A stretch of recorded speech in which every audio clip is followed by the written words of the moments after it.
hello there, and we are live. See ya, ladies and gentlemen, to all the people who will be joining us later on the show. See ya, guys. We are live, and I'm down here with two of my, big friends in this game. Yeah, guys, you guys know it. Yeah, I mean, I got shows with this two down here.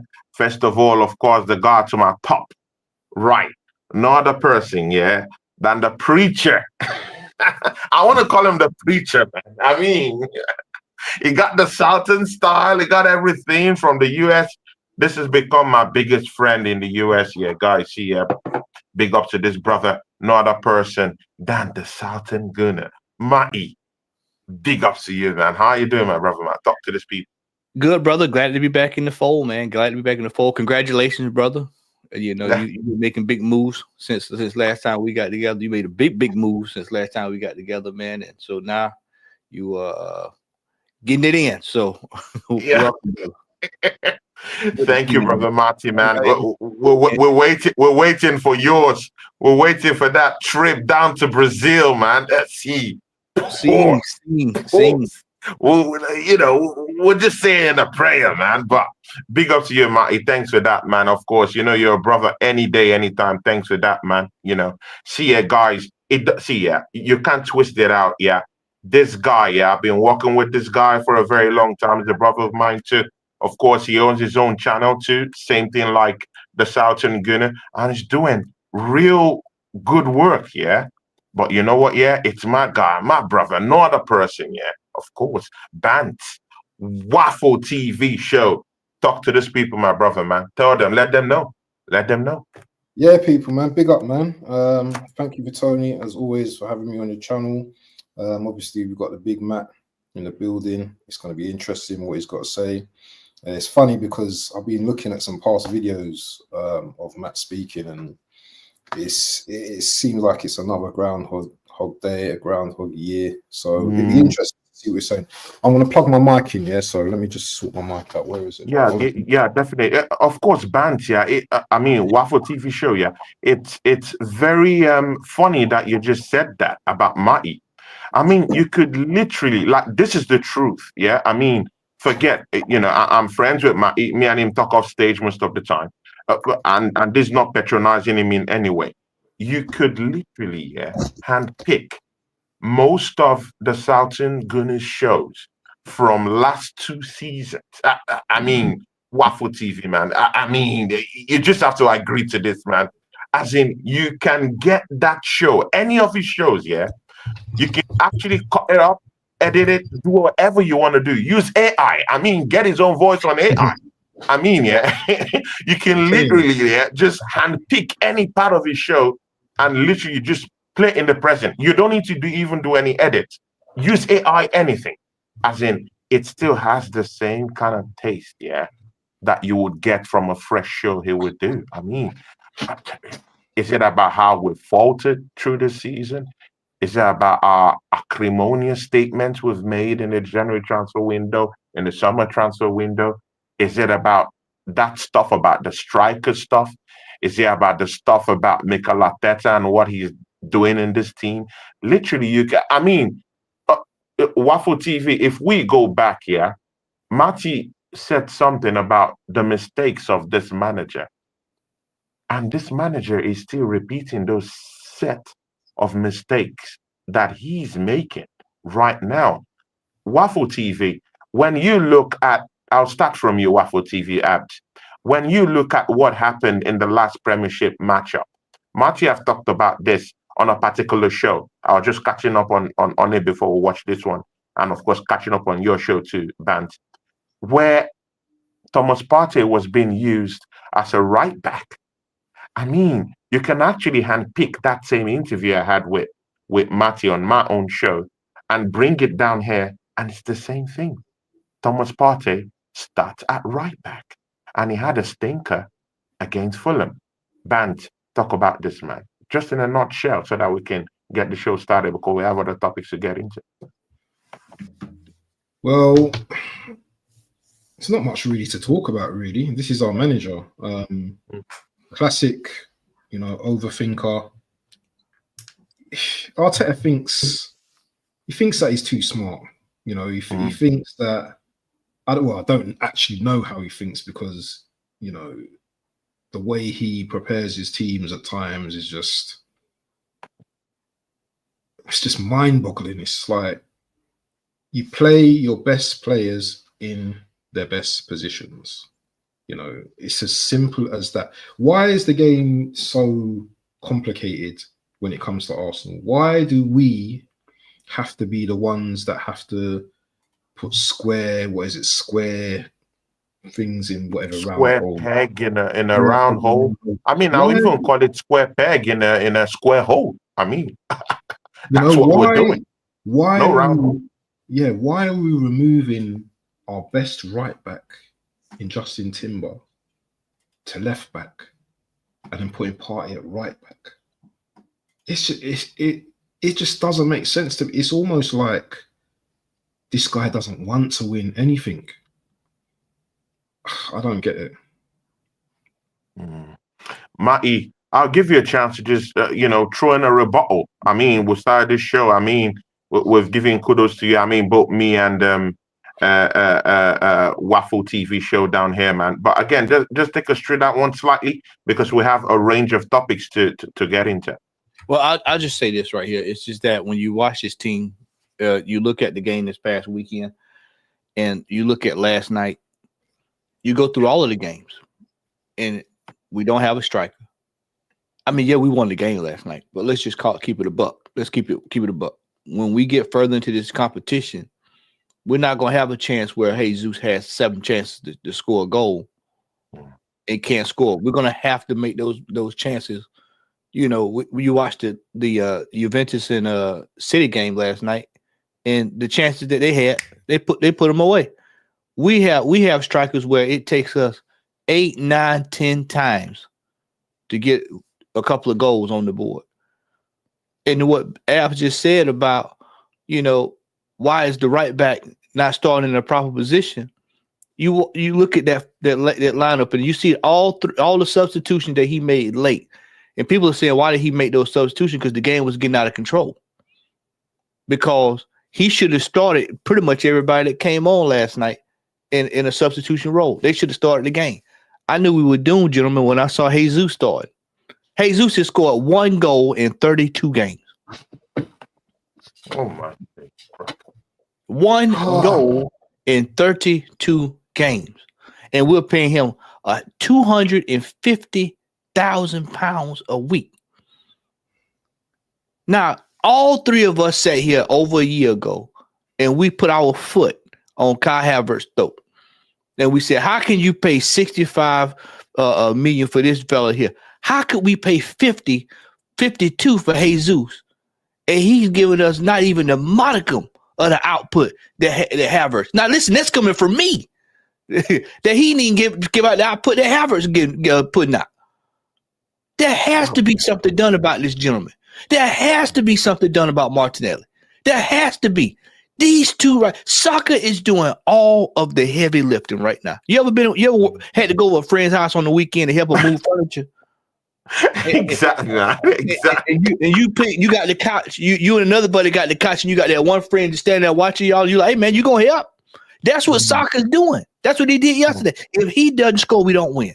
If he doesn't contribute, we don't win. If he don't assist, we don't win. If he don't put us in a corner kick situation, we don't win. We got some serious issues here. Yeah, we're doing okay. We've made it through the qualifying stages. We're going to the next knockout round. But let's just be frank. We've got a lot of games this month. Get ready to start here in about a week. We've got games galore. We got a cup. We got Premier League games, and then you go to we got Champions League picking back up in January. But we got fixtures all around that as well. This team was short coming into the season. This team was short, and it's been short. Look at this. Where's your boy? Where's your boy Sterling at? Where is he at? Why he's not playing? You hadn't seen him in the Champions League, have you? Hadn't seen him in 1 game. Where is he at? Nowhere to be found. There's a lot of questions that need to be asked. This manager goes right back to the same thing. This is why I'm highly concerned, gentlemen, about going into this Crystal Palace game next week. I'm extremely concerned because this manager has shown me again, just based off the 2 games that we've seen, Fulham and yesterday, that he is still hell bent on doing what he wants to do instead of what's best for the team. And if instead of him putting the best team out there possible to win the games, he changes everything, he tinkers because he feels like he's got to get people on board. And I say this and I shut my mouth. I'm gonna put a nail in this Ethan Nwaneri thing. See, people think they slick and don't want to call it like it is. Call it like it is. I'm gonna call it like it is. The only reason why this manager would not start this man is because he knows that player is going to usurp Martin Odegaard, and Ethan Nwaneri is going to look better than him. And then what's going to happen is he's going to have to explain why his captain has lost his job to a young man who is upstart. And that's going. He's good. He does not like having to deal with that kind of conflict. But the truth is the truth. That young man is ready to play. He's a much better player than Martin Odegaard. And when you saw him come on for the 12 minutes, anytime you see him come on in those little cameos at 10 to 10, yeah, 10 he's always direct. I could vouch for that one. He's always direct. But see, Waffle TV. See, man. Let's throw the theme of this. Let's throw the theme of this show out the window. I mean, my brother here has just opened a can of worms. Let's talk about this match and Odegaard stuff, man. Waffle TV, of course, you've heard what Matty have just said, yeah? I think just give us an investigation, yeah? Let's just scrutinize this thing, yeah? Martin Odegaard got an injury. Arsenal stopped scoring. Arsenal stopped finding a way, yeah, without this guy.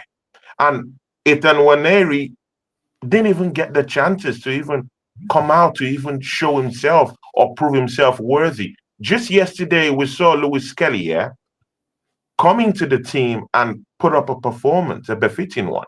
And you know what, yeah, Monaco, I mean, in the Champions League, that's the craziest of stages to actually unleash a kid of that age into a very, very high caliber game like that. But again, Ethan Nwaneri, I mean, he hasn't really gotten, you can sense it.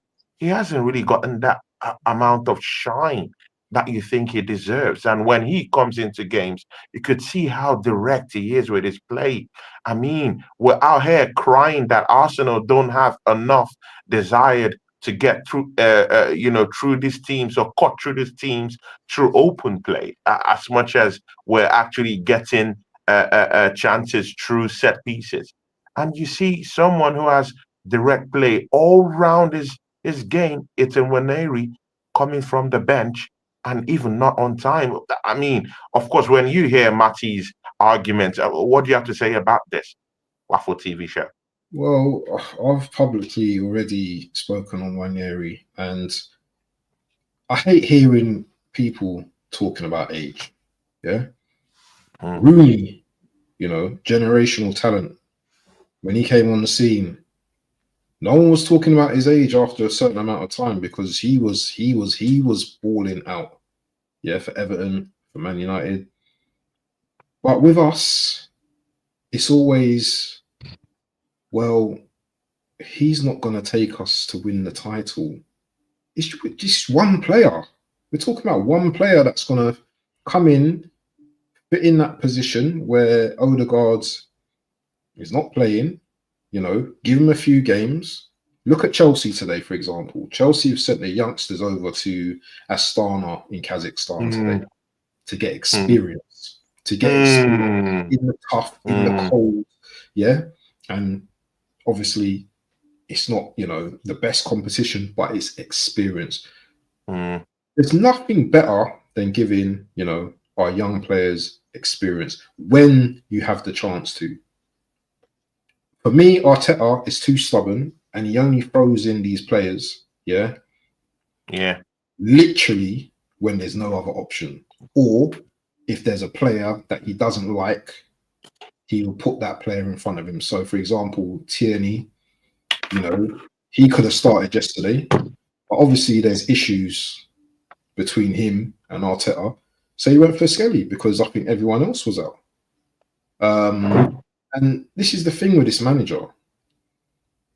He's not going to change anytime soon. And if anyone thinks that, then you're deluded, because a lot of these Arsenal fans, you know, they're ready to give him to the end of the season, you know. And if we just fall short, well, we just fell short. Well, for me, it's not good enough. It's not good enough just to fall short, you know. Even with 2 cups, I want him out. I'll be real with that. I would want, if we got the Carabao and the FA Cup, I would still want him out. I say thank you, Arteta, for all the good work you've done. But you know what? I think it's time for you to move on. I mean, I mean, Matty, I'm not a big fan, because Waffle TV show just brings up something very important. Big up to the Assembled. Big up to Voodoo Doll Gaming. That's my guy, my friend. I mean, he does most of my graphics on this channel. Big up to you, Voodoo Doll. Those of you who are down here, please smash the like button. See, I got your favorite, I got Waffle TV. I got my brother from the southern side, of course, the southern gunner, Matty. See, Matty, I'm not a very big fan of sacking a coach mid-season. I mean, let's check this out in a more broader way. I mean, look at Chelsea. They've sacked series of managers mid-season, and they had to go through so many coaches before they now got this one. Good, throw that all away. Manchester United haven't even gone mid-season. They've sacked their manager. I mean, look at Amorim. He hasn't even gone through setting practicalities with these players, at least through a pre-season, to get to know what he's going to do. And look at the problem he's just found himself in. It looks completely clueless, and he's just 5 matches into this Manchester United career. I mean, should we be sacking Mikel Arteta mid-season? And of course, the consequences of that might be, either a manager bounce or either, total abyss. What do you think? Because Abs have just said here, I mean, we might get rid of this manager mid-season. He doesn't have a problem with that. Do you have a problem with that, getting rid of this manager mid-season? I have no problem with what Matt just said, but I just know it ain't gonna happen. But I'll tell you this. No, I mean, forget whether you think it's gonna happen. Are you a fan of getting rid of a manager mid-season? It doesn't matter whether you think it's gonna happen or it's not. Are you a fan of getting rid of a manager? If this manager throw away these cup competitions, he has to go. Look how much money we spent. 800 million pounds. On what planet? Big Jezza is in the charts here, guys. Guys, shout out in the Arsenal history and more. Shout him out, guys. Big ups to Jezza. Big Jezza in the charts. I mean, there's a show coming up 6 p.m. Jezza will be down there. Matty will be down there. So that's a big one, guys. Big one brewing with the Arsenal history and more. I mean, our guy will be down there 6 p.m. Go check that out soon. Yeah, man. You were talking about something, Matty. I just for me, shout out, Jez. We'll be with him shortly. But for me, the manager, if he throw these cup competitions in the trash, there has to be a discussion. Somebody has to have a discussion about what are we trying to do here? What's going on? Because see, I'm gonna keep bringing it back to this. We were coming off of the 2 years of challenging back to back. This is supposed to be the over the hump year. This is supposed to be the year you're supposed to make the stride. This is supposed to be that Liverpool when it got Van Dijk and all them. That was going over the hump. We're supposed to be going over the hump. Let's just be real. There's a lot of people I've heard today talking about Champions League. Do y'all really think we have the team to win the Champions League? Let's just be free. Let's keep it a buck. Let's just be real. See, I'm the voice of realism. We don't have enough tools in the box to do it. The only thing, and we sat right here at the beginning of this season, the end of last season, and we said, What did we say? What matter of fact, I know it was the end of last season because me, you, Lionte, Tony, all of us said right here on the panel. What did we say? And Ola, what did we all say? This man needs to start going after these cup competitions. Need to start taking these cup competitions serious.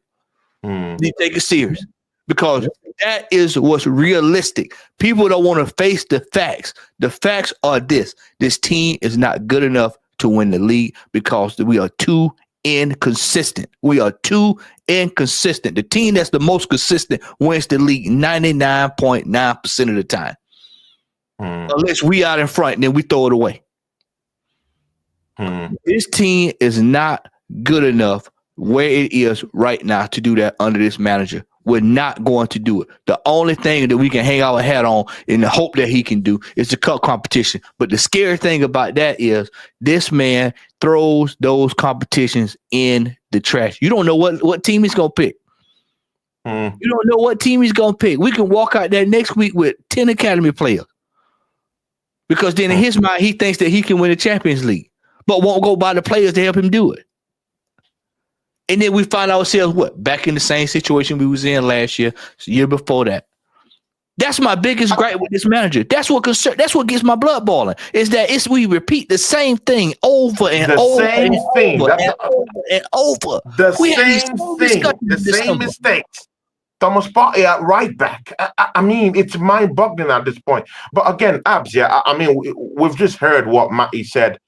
I mean, in that long rant, I mean, of which is correct, But again, there are some podcasters like Igal who would come on a show and say, you know what, maybe Marty, you're getting over the top because Arsenal in the Champions League table is third. Arsenal have garnered up to about 13 points. Arsenal have scored 11 goals and just considered 2 in the Champions League. I mean, some pundit somewhere would say, you know what, in the grand scheme of things, Arsenal is still third in that Premiership, and it's not gone yet because Liverpool could still drop points. I mean, some pundit somewhere, I mean, at AFTV would say something like, you know what, we're in the quarterfinals of the Carling Cup. What are we bickering about? Abs, talk to these people. We can be in whatever we want to be. As long it's all I need to know at the end of, this competition, are we going to be lifting a cup? And that's the big thing with Arsenal as well. It's always question mark. It's always, well, we're in this position right now. Well, we're third in the Champions League, and then so what happens when we buck Barcelona or Bayern Munich? Well, what happens then? Because history will tell you that we're not very good playing against these teams. And as for cup competitions, well, we've been out most recently of the cup competitions recently. So there's nothing to tell me at this point, and with the players that we have, that we can go on to win a cup. I've not seen all of these players lift a cup together. So why am I going to be confident of these players lifting a cup? Even in the EFL competition, Man City is out of that competition. Liverpool is out of that competition. The only 2 big teams that we could say, okay, might cause a big problem might be Chelsea, Newcastle, Brentford. Doesn't Arsenal stand a big chance of winning that trophy? Yes, but we will see. We will see about that competition, won't we? We will see. We will see because, as Matt said, this manager, he'll do his best to not win a competition, and he'll be thinking of like the FA Cup when we're playing the Carabao Cup, and he'll be putting out the wrong team, and I just don't trust this manager at all, and I don't care what anyone says anymore, man. I'm just sick of this guy. I'm just sick of him. Matthew, would you like to defend yourself with that? Because I mean, genuinely, some pundits could face you and say, you know what, you could be over the top about these things because Arsenal is third in that Champions League standings. We have teams like Real Madrid languishing in 17th. I mean, we have Man City, the champions everyone would love to talk about, languishing in 23rd. I mean, and Arsenal is third in that Champions League standing. I mean, they can also say, hey, Arsenal's in the quarterfinals of the EFL Cup. I mean, we're going good. I mean, we're not far off in that Premiership chase. We're in all competitions. We're not out of any competitions yet. I mean, what are we bickering about? Would you trust Arsenal to be playing in one of those two teams in a two-legged competition? Would you trust Arsenal to go to Man City and get a point? Would you trust them against Real? Would you really trust this Arsenal team up against Real Madrid? See, I remember last year we were probably the worst Bayern Munich team known to man. And what happened? What happened? What happened, Tony? What happened to us last year? That probably be the worst Bayern Munich team known to man. What happened? What happened? Smashed us up. They smashed us up. See, our fan base are so arrogant at times. This is only our second year back over in the Champions League. See, they told us, Jez is in the chat. He was there. You seen it. He seen it. Tech seen it. Everybody seen it. Lee, all Northside, all us seen it. They told us 3-4 years ago, they said, we got to get back in the Champions League to get world-class players. That's what they told us. They told us world-class players. These players can do a job, all this stuff. And see, now, what you're finding out is, even yesterday, against Monaco with the babies, the only thing that saved us in that game yesterday, listen to me real close. Lean in, Tony. Lean in right quick. I'm leaning in. Let's lean in right quick. I'm going to tell you. This blessings, guys. The preacher man is about to preach. Lean in with me. Lean in with me. Come on over here. Lean in. Watch this. I'll let y'all in on the secret. Only reason why we beat Monaco yesterday is because they didn't have a striker. You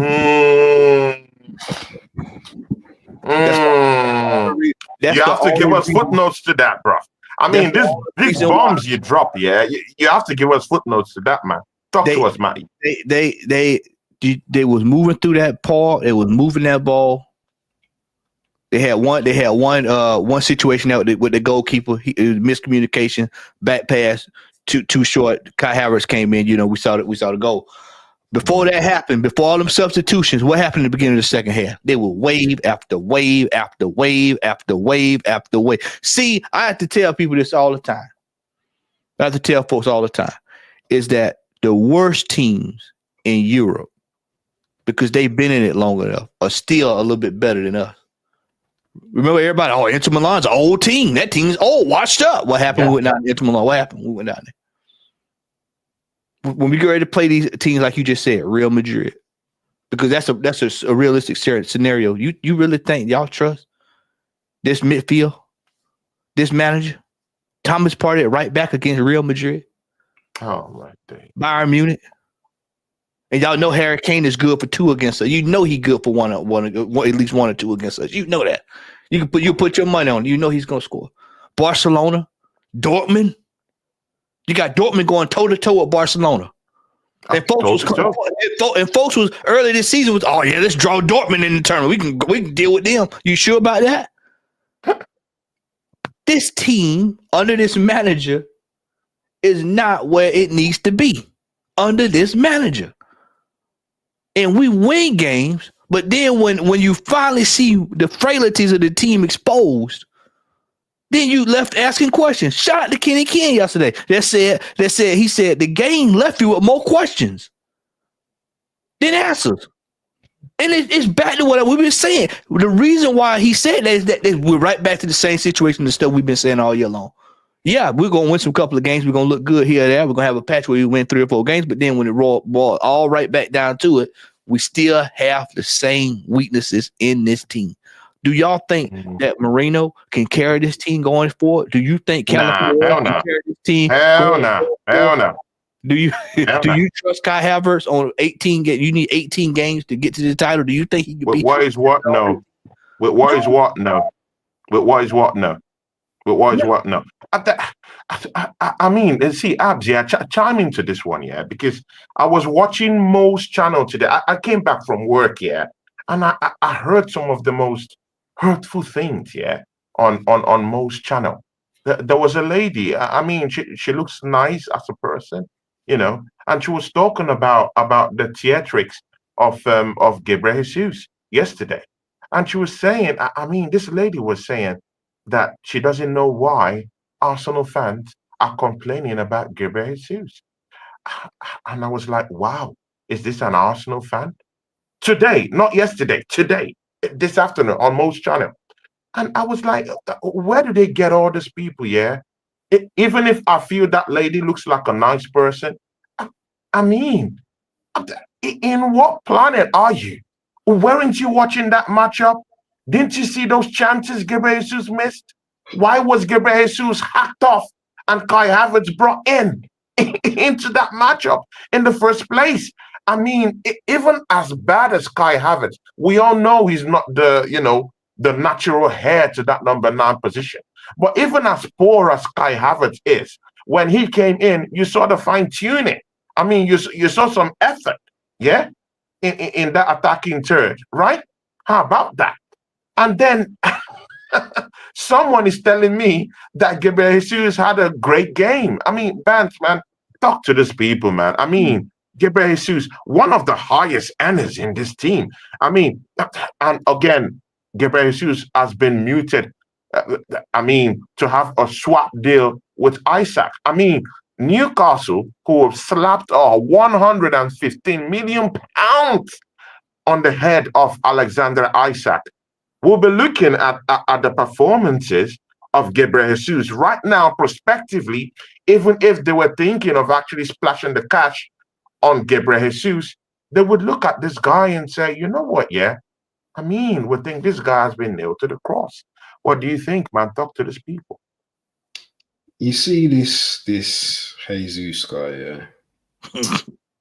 All you see is this guy in training taking 3-4 players on, scoring goals, looking like Romario from the past. But for me, this guy's leg's gone. He's never ever gonna be, a killer in front of goal. He the minute he said that he doesn't score many goals, that should have been like, Arteta, yeah, see you later. That should have been the handwriting on the wall. That should have been, see ya, bye-bye, but no. 2 ACLs, injured, injury prone. And this guy still persists with him. I don't know what is going on, yeah? This is what I'm saying with this manager that really gets on my nerves, man. It's just like, what is it? Is it loyalty over, Loyalty over performances? What is going on here with this manager? Does he not see what the fans see? It's frustrating, man. It's very frustrating. You see, today I'm not even talking too much because I've just been over and over and over and over and over the same thing constantly, and I just see that these players lack a lot of quality, and it's really sad, man. It's really sad. I mean, see, guys, if you look at the theme of today's show, I mean, I was talking about one guy. I mean, this guy's been playing for Atalanta. I mean, guys, just hear me out, Arsenal fans, because Arsenal fans, my brother, the Southern Gunner, always say, as in, Arsenal fans, we have this chip on our shoulder. We're too proud. Like, when a player is mentioned, I mean, the way we scoof, as if, we have better players in our team. Arsenal fans, hear me out. Ademola Lookman. Guys, yeah. I mean, what is the problem, with Arsenal fans accepting that some of the garbage we have in this team can't carry us to a title? We don't have to misuse this January transfer window coming up. Guys, just hear me out. Ademola Lookman, 27-year-old, playing for Atalanta, hat-trick in the Europa final. I mean, guys, you all can see what he can do. Just this season alone, he has 12 goals with 8 goals with 4 assists. And we've not even gotten to this, to the dregs, of the season just yet. That guy single-handedly carried Atalanta to the summit of the Italian Serie A. Last season, 11 goals, 7 assists, and brought more to the table when helping them last season. 2 seasons ago, 13 goals, 6 assists. I mean, Ademola Lookman is someone we should really be looking at in this team. I mean, not after his heroics last season. And then that takes me, Marty, that also takes me to Gabriel Martinelli. That wing where we do need someone like Ademola Lookman. Yeah? I mean, Martinelli looks completely drab. It looks lost in space. I mean, Marty and Abs, yeah. Just look at that goal that Bukayo Saka scored in that Fulham game. Completely no positional awareness was what cost us that game. I mean, after Bukayo Saka has just scored a goal. Positional awareness. Man did not just only forget how to score goals. Man totally forgot how to position himself when others are trying to get goals in. Marty, take it up from there. Ademola Lookman, big up. Jonathan David. I mean, let's go into the American side of things. Jonathan David. I mean, because I'm opening my transfer weekly, yeah, and I'm seeing all these clownish names that were being linked to. These are clowns, Oreo heads, and we have real genuine shooters down here that we should be looking at January. But this blockhead manager, I mean, he's not even giving these guys a lookout. Marty, talk to these people, man. Talk to these people. All the folks you just named, they're not coming. I'm telling you who coming right now. You heard it here first. We're getting Sesko and Mudryk. Oh my days, bro. You had learned even Rashford. Oh my days, Mudryk. That's another one. My God. I'm even hearing Rashford. I'm hearing that we're going to even go resuscitate Rashford's career. Yeah. I mean, trust me, Arteta, he tried to resurrect the career of Sterling, who's dead, as we know. Arteta is the white knight simp. I told y'all he loved trying to save these folk. He loved trying to go save folk. Instead of I said it last night with Jez and Lee on our group fan cam. I said, if the manager had any sense, he keep trying to go resuscitate players in the way he want them to be. How about you just put the money down on a quality player and keep it moving? How about that? Put the money down on a quality player and keep it moving. Somebody that you know. There's Jokeris is sitting out there. You ain't even got to negotiate with the team. Pay the money. Be through with it. Put 2 up top. Sort it out. This manager, our transfer business is why we're in the situation we are in now. Now, we all know the shyster is gone, but Arteta had a hand in it just as much. When I see signings like Sterling, when I see signings like Havertz, and then you got to force feed these players. You got Jesus, who should have been sold, who we were calling, let's just call it a butt. Now, a lot of folks wasn't doing it, but we were calling for Jesus to be sold at the end of last season. We were calling for it at the end of last season. Oh, man, what they were telling us? Oh, man, they can't get rid of Jesus, man. He's just getting in the form. He'll be good. He'll be back. Jesus is out of form. Martinelli, take whatever you can get. But I'm going to tell you what the problem is going to be with this, Tony. And I'm going to tell y'all what the problem is going to be with this. The problem is these players are on exorbitant wages. $250,000, $180,000. Nobody's picking up them wages, man. We start with that. That's more dead wood. Everybody thought we got rid of the dead wood a while back. There's more dead wood in this team. There's still anchors holding the boat down. We can't go nowhere. This is a result of 3 to 5 years of a piss poor transfer policy up on the Edu and up under this manager and the Kroenkes too, because I'm getting sick. I am sick of them. I am absolutely sick of them. I am sick and tired of sitting here every year. We're having this discussion towards the end of the year. And then you know what's going to happen, Tony? That's why I ain't doing it this year. You're going to sit there and go through these transfer, and then when January comes, we're going to wind up getting something. They'll go dig up Lee Catamore, and we'll sign him. That's the kind of stuff we do. We sign stupid stuff. We do stupid stuff like that every single year. The man brought in Trossard. He was on form. Stopped playing him. Trossard ain't been the same since. And then here you go. This is what I'm saying. This manager in this ownership Oh my Lord, I am just over it. I am over it. I'm disappointed. I'm really disappointed. And why would we trust this manager with any more money? Why would we trust this manager with any more money? I mean, exactly, man. That's exactly. Why would anyone trust this manager with another £100 million for a strike? Why? Tony, I'm hearing that we're going to go resuscitate Rashford's career. That's what I'm hearing. Just today, Nunes was already in the news. Just the same today again, just because Vlahovic has scored against Man City, is back up in the news. I mean, all these things here is hurting. It's hurting. Okay, Bant, you know what, yeah? Because Marty will soon run out. See, we have Everton in the weekend on Saturday. I mean, surely, I mean, we should get that one over the line without struggling, right? The Everton is 15th. You know what? Just get this, yeah? See, Everton have just scored 14 goals, yeah?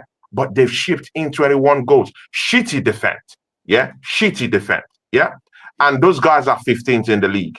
Do you think there will be a surprise coming into the N5? Do you think Sean Dyche's men will come down and you know, create a little bit of razzmatazz and try to get Arsenal and knock us off our perch? Or do you think this is just going to be an easy sailing for Arsenal and recapture, you know, their momentum to gazump Liverpool at the top of the summit of the Premier League? Take it away. That's a good question, because this could go two ways. It could be a battering, or it may be one of those difficult physical battles. Obviously, Monaco's manager has shown how to combat our set pieces in a way by leaving players up higher the pitch. So, you know, Sean Dyche surely is going to look at that and maybe implement that into his team on it's Saturday, isn't it? The game's Saturday, isn't it? We're playing Saturday. Yeah, it's Saturday. Yeah. It's the first game. Evening game. Is it 3 p.m. or evening? I mean, it's the first game, 3 p.m. Oh, it's a 12:30 kickoff. So you know what? This game, yeah, you know, I can see, like, if we don't score early, I can see like the crowd getting quiet. I can see like Everton just being physical and just stopping us from play, because Everton are quite physical. They haven't played for 2 weeks also.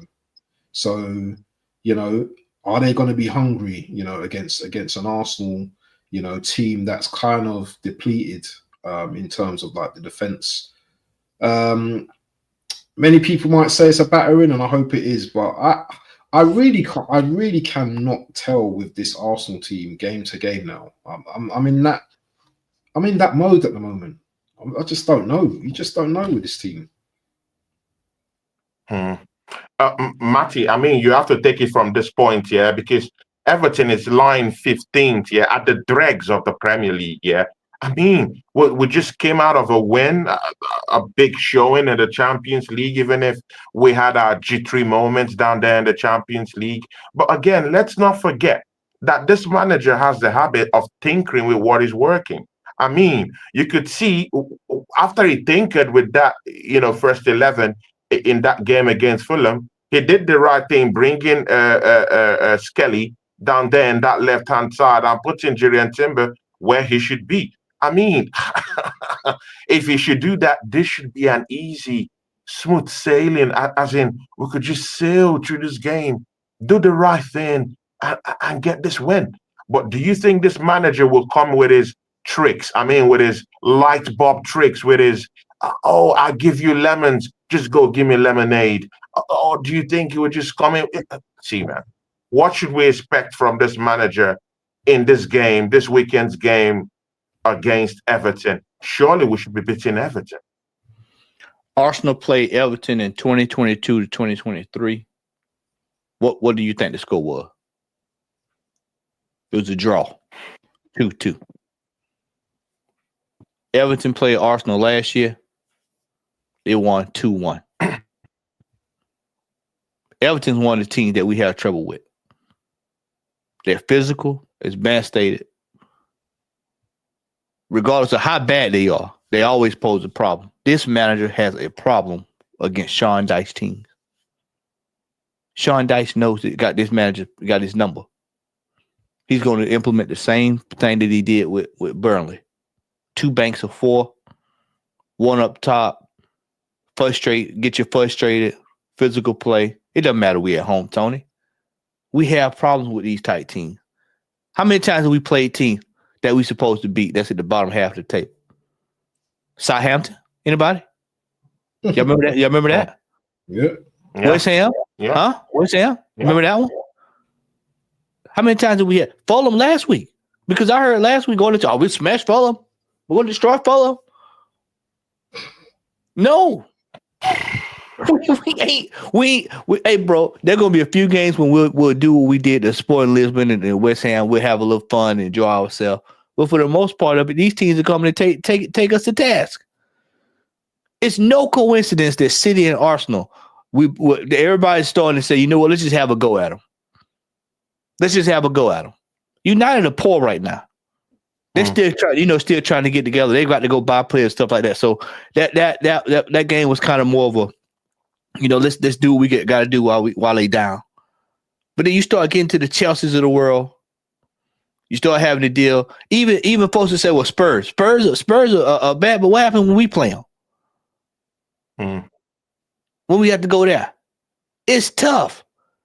This team is not prepared. I've been saying it since the season started, and I'm not changing my stance. This team is not prepared to go far in this season because we did not do the proper business that we needed to do. I'm not changing my stance on that. Because anytime you challenge for the title twice, you push. Everybody was, we challenge. You have to go and get the absolute best to get you over the line. Every game we play this year is uncertainty for me. Unless I can look at the team like United and go, yeah, this team is trash. We'll blow them away. No. Especially these teams that need points down in the bottom half of the table that need to stay up because they're going to come out and they will play for a stinking draw. A draw suits them just as fine. What happens if they shut the spigot off on Saka on Saturday? This is what I mean. What if they shut the spigot off on Saka? What if they nullify Odegaard? Which, by the way, Odegaard is I'm just about pegged what the problem is with Odegaard. Any team that can get physical or any team that's relatively fast in midfield, he's lost. He doesn't know what to do. So when we play teams like Man United, who's all over the place, or we play a Sporting who's theoretically all over the place because they're going through a transition, then it makes him look good. But then when you play a team like yesterday, you watch Monaco, them 2 Moroccans were rolling right on through there yesterday. They were just doing what they need to do, spinning, turning around, doing everything they need to do. And then you see the frailties. And then you see that you're going to see on Saturday, he's in midfield with them brothers. In midfield, it's going to be physical play. So I'm a physical one. And they're going to do headers. If Kivior starts, then we know what Kyron Lewis is going to do. He's going to sit right on the edge. As soon as the ball is over the top, he's gone. He's going to leave Kivior. Same thing that happened to him on Saturday. What do we see with Fulham? One move. That's it. Jimenez. We don't have enough padding. Yeah. You know how sometimes you have enough to you might if you spring a leak, you got enough to hold you till the plumber can get to the house. We spring a leak, we don't have enough. Yeah. We at the panic station. We just don't have enough to compensate. I told Jay and Lee last night, I am not confident about this game going into it because I know that this manager has a problem against Sean Dyche. And he has a problem against physical teams. No matter how bad the team is, if the team is physical against us, especially our forwards, then that's it. So for me, it's probably going to end up being a draw on Saturday. Definitely. Because our brother, of course, the Southern Gunner will be going. Me and Bance will be down here because we have to finish up on some analysis we would like to do. So just hang on with us for that one. Matty, just give us your prediction in terms of scores for that matchup before you go. And me and Bance are going to continue here. I'm going 2-2. Desmond 2-2 on Saturday. Desmond 2-2.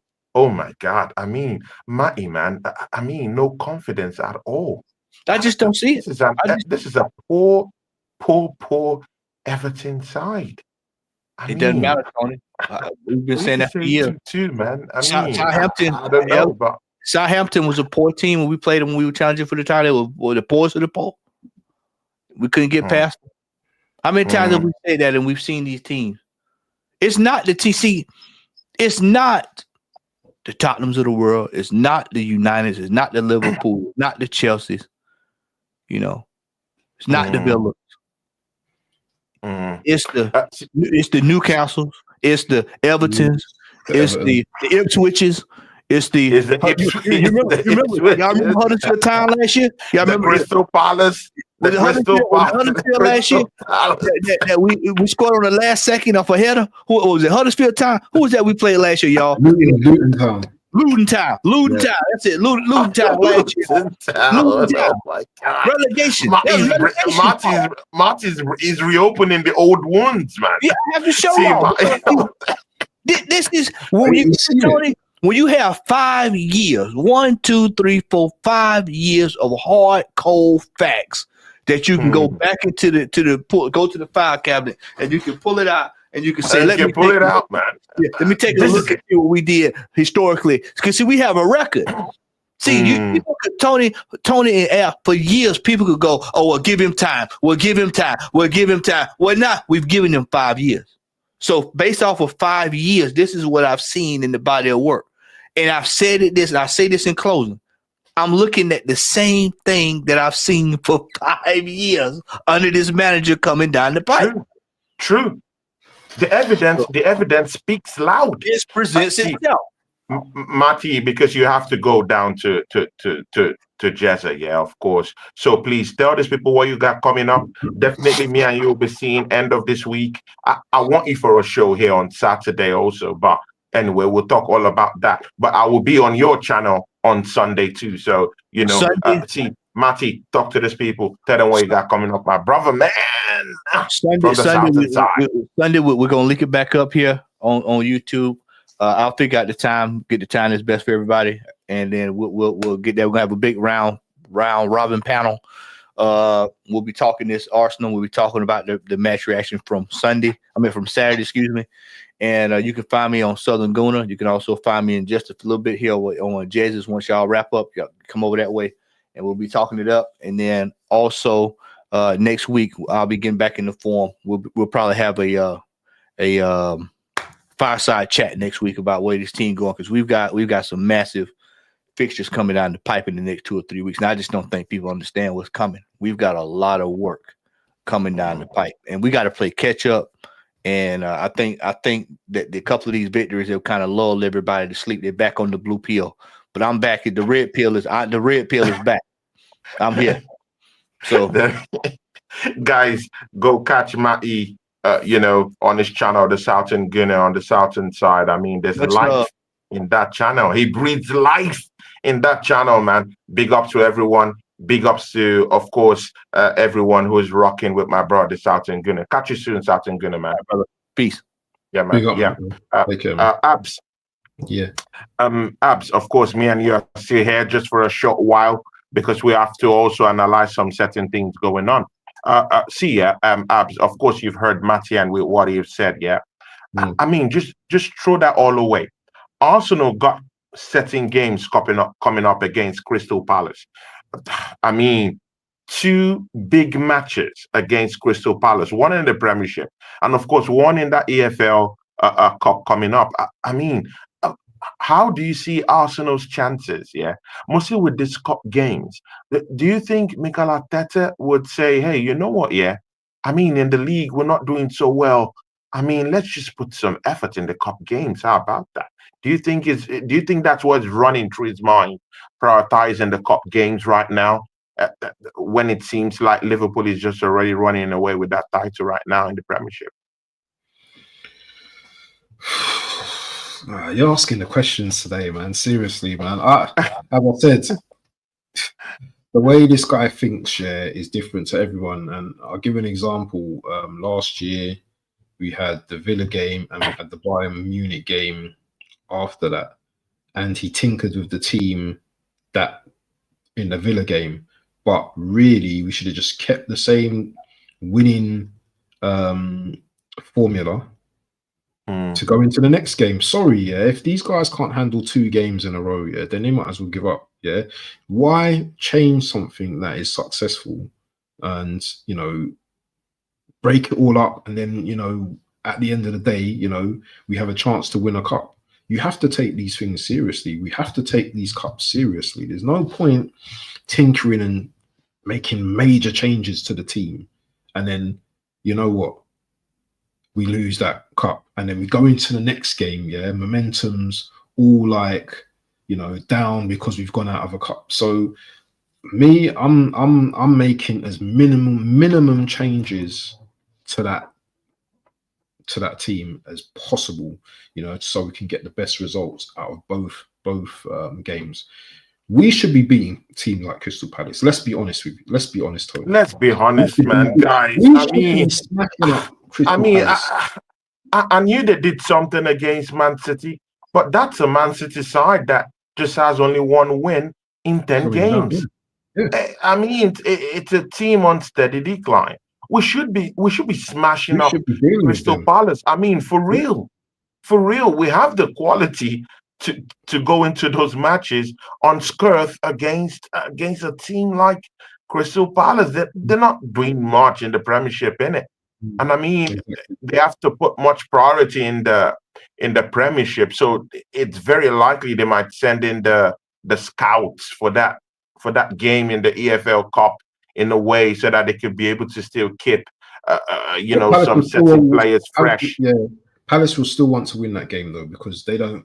That's their one opportunity to maybe get into a shot at glory, right? Yeah, shot at glory, because they're not winning the Premier League, are they? So they probably may well, be serious about the EFL as well. So we have to go into that with the same mentality. We're beating you. We don't care who you are. We want to win this cup. And people can laugh that it's the Carabao Cup, but these guys haven't won anything together. They need to lift something together to know what it feels like. To understand what it feels like. Look at the assembled. It dropped something down here. Paul Forward Blue Nose, big ups to you, man.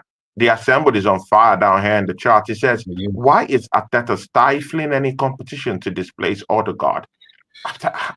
And I mean, it's displacing Odegaard in our own interest too. That's another thing. Because, I mean, I've said it, Odegaard is the system.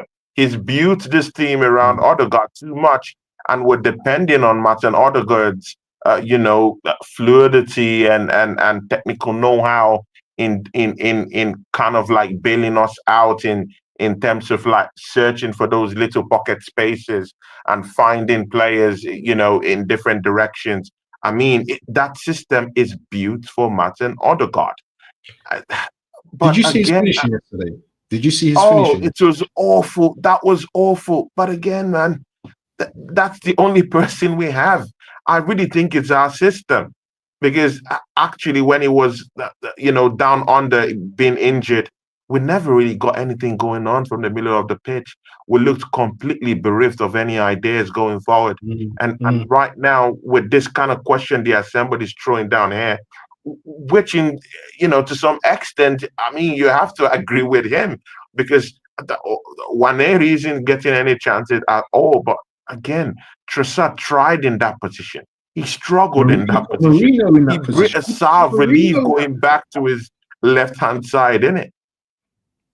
Yeah, it's just, this is what I'm saying about this manager, man. It's just like, you don't know what you're going to get.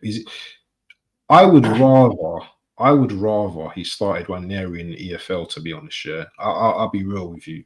I'll be real, because Waneri's not the problem. He's not the problem. Yeah, we've just got a manager that is too selfish and too stubborn in his ways to just, you know what I'm saying, give a direct player minutes. We know, I'll tell you right now, the finishes I've seen from Waneri this season. Cool, calm, collected. The guy knows where the goal is. He knows where the goal is. And he's so direct in his play. So direct, incisive, incursive movement. So direct in his game. I mean, man, the last time I saw someone so direct like that was I mean, Santi Catola, so direct, thinking about forward play, thinking about hurting the opposition. Yeah. His only aim is to go there and bamboozle the players and go get a goal. And he's not get. I mean, I'm all for easing players into the team. I mean, look at Skelly. Yeah, I mean, it's not like he's been playing week in week out, but at least ease him into the team. Give him this kind of games that he could just pop in and create a little bit of razzmatazz behind his name, like this kind of game against Monaco. He comes in, he hasn't been playing. He comes in, steals the show completely, almost gets himself into an assist, passes the ball straight to Gabriel Jesus, and Gabriel Jesus found the goal scorer, because Saka. I mean, it's not bad if you ease, those kind of guys into the team slowly but surely. They will get there. But I mean, Skelly got, I mean, how many minutes yesterday? It was a long haul chunk of minutes. But Ethan Waneri, he hasn't played for that longer minutes. I mean, he hasn't really gotten that corpus, that large chunk of minutes. And that's where I have a problem with. It's good to ease these people into the team, but I mean, you have to be giving it and Waneri a chunk of minutes, and he's not really getting it. But Riskelly got it, and look at what he produced on the day. I know, and all these players can do is just, show Arteta, how their talent and show how good the players are. They can't do it anymore. It's down to Arteta, who he chooses, in his selections and stuff. But these guys I hope they keep knocking on the door, because we are seeing with some of the senior players that they're not up to the task. They're not up to the task. You've got players like Martinelli stinking out the gaff week in, week out. Even Trossard's been stinking out the place, But we give them minutes. They get loads of minutes. Yeah, I mean, Martinelli knows he's going to play. I mean, even if he has a stinker, he knows he's going to play against Fulham. He confidently knows that he's going to play in the next game. So there's no competition for places. Shout out to Otterman, who is down here. It's a Finnish guy, just like me down here. Big ups to you, Otterman. How you doing, man? I know you're playing a frisbee golf or something like that. Man, I hope you're enjoying the old play, man. It says, "What's up, guys?" That's my guy. He gets a Of the Otterman. That's my Finnish brother down here, man. But again, man, just look at Martinelli. Yeah, I mean, Matty, what can we do? Because I don't want Martinelli's case to be that kind of a case like Iwobi now that we've sold Iwobi. Look at what he has gone to become at Fulham. I mean, we couldn't get a tune out of him. We couldn't get a tune out of Gnabry. Look at what happened to Gnabry in Bayern Munich. We couldn't get a tune out of Emmy Smith-Rowe. Fulham is making him a henchman in the middle of the park, and look at how it's playing, even against Arsenal. I mean, these questions are thrown straight right back at us. Look at Granit Xhaka. We couldn't get a tune out of him, apart from his final season at the football club. He leaves the football club. He goes to Germany, to Bayer Leverkusen, and he goes on to become a German invincible. I mean, I literally have that belief here that if we go out and sell Martinelli, he's going to go to FC Barcelona or go to some other club, and he's going to get those goals in. What is the genuine solution to someone like Martinelli? I mean, if you're talking about competition, Trossard isn't really that competition. If you're talking about someone who would motivate him from the front lines, I don't think Kai Havertz is that motivation. Hence, we need a prolific number 9 to come down there so he could feed off a guy like that, maybe like a guy like Victor Osimhen, a guy like Alexander Isaac, Victor Gyökeres. I mean, he can feed off those kind of guys, genuinely see competition down there and kick things up. I mean, what is the solution to this, Martinelli? Arsenal fans, I've already issued an ultimatum. I've already said, guys, hear me out. Ademola Lookman from Atalanta. How about that guy to come in and create competition in the front lines over Martinelli, over Trossard, and get that left side cracking. I mean, we need something like that. How about a Jonathan Davis? Hear me out, Arsenal fans. But again, I'm putting this to our brother Waffle TV show. Talk to these people, man. What is the solution to Martinelli? How can we how can we get him to rediscover that form? I mean, this guy scored 15 goals in a season, 2 seasons ago. And right now, we can't even bet on him scoring 7 goals the season in its entirety. What is that solution? Is he actually a winger though? That's my question. Is he actually a winger? Is he a forward? What exactly is he? And the thing is, what frustrates me about this setup is Arteta never opts to swapping Martinelli with Saka on the wings. It's always invert. What about changing it up? If something's not working, let's switch sides for a moment. If it's not working again, let's switch back to normal. Why can we not do this? Yeah, like other teams. Why do we have to just keep persisting with the same? What about if you, for example, the front three are just intermingling and interchanging? Yeah. Why don't we do that? Why don't we just put Havertz, up top, see what he can do, because he's okay in certain instances of finishing. He's got that shot where he comes in, jinks inside, and he opens his body and he shoots, but I don't know. For me, Martinelli, I don't know if he has a future at Arsenal, Tony, to be quite honest with you, because we've persisted, and he's not improving right now. He's supposed to be playing the best football of his life right now. Of his life. But it's not happening for him. And I feel that I don't know what the manager's doing in training.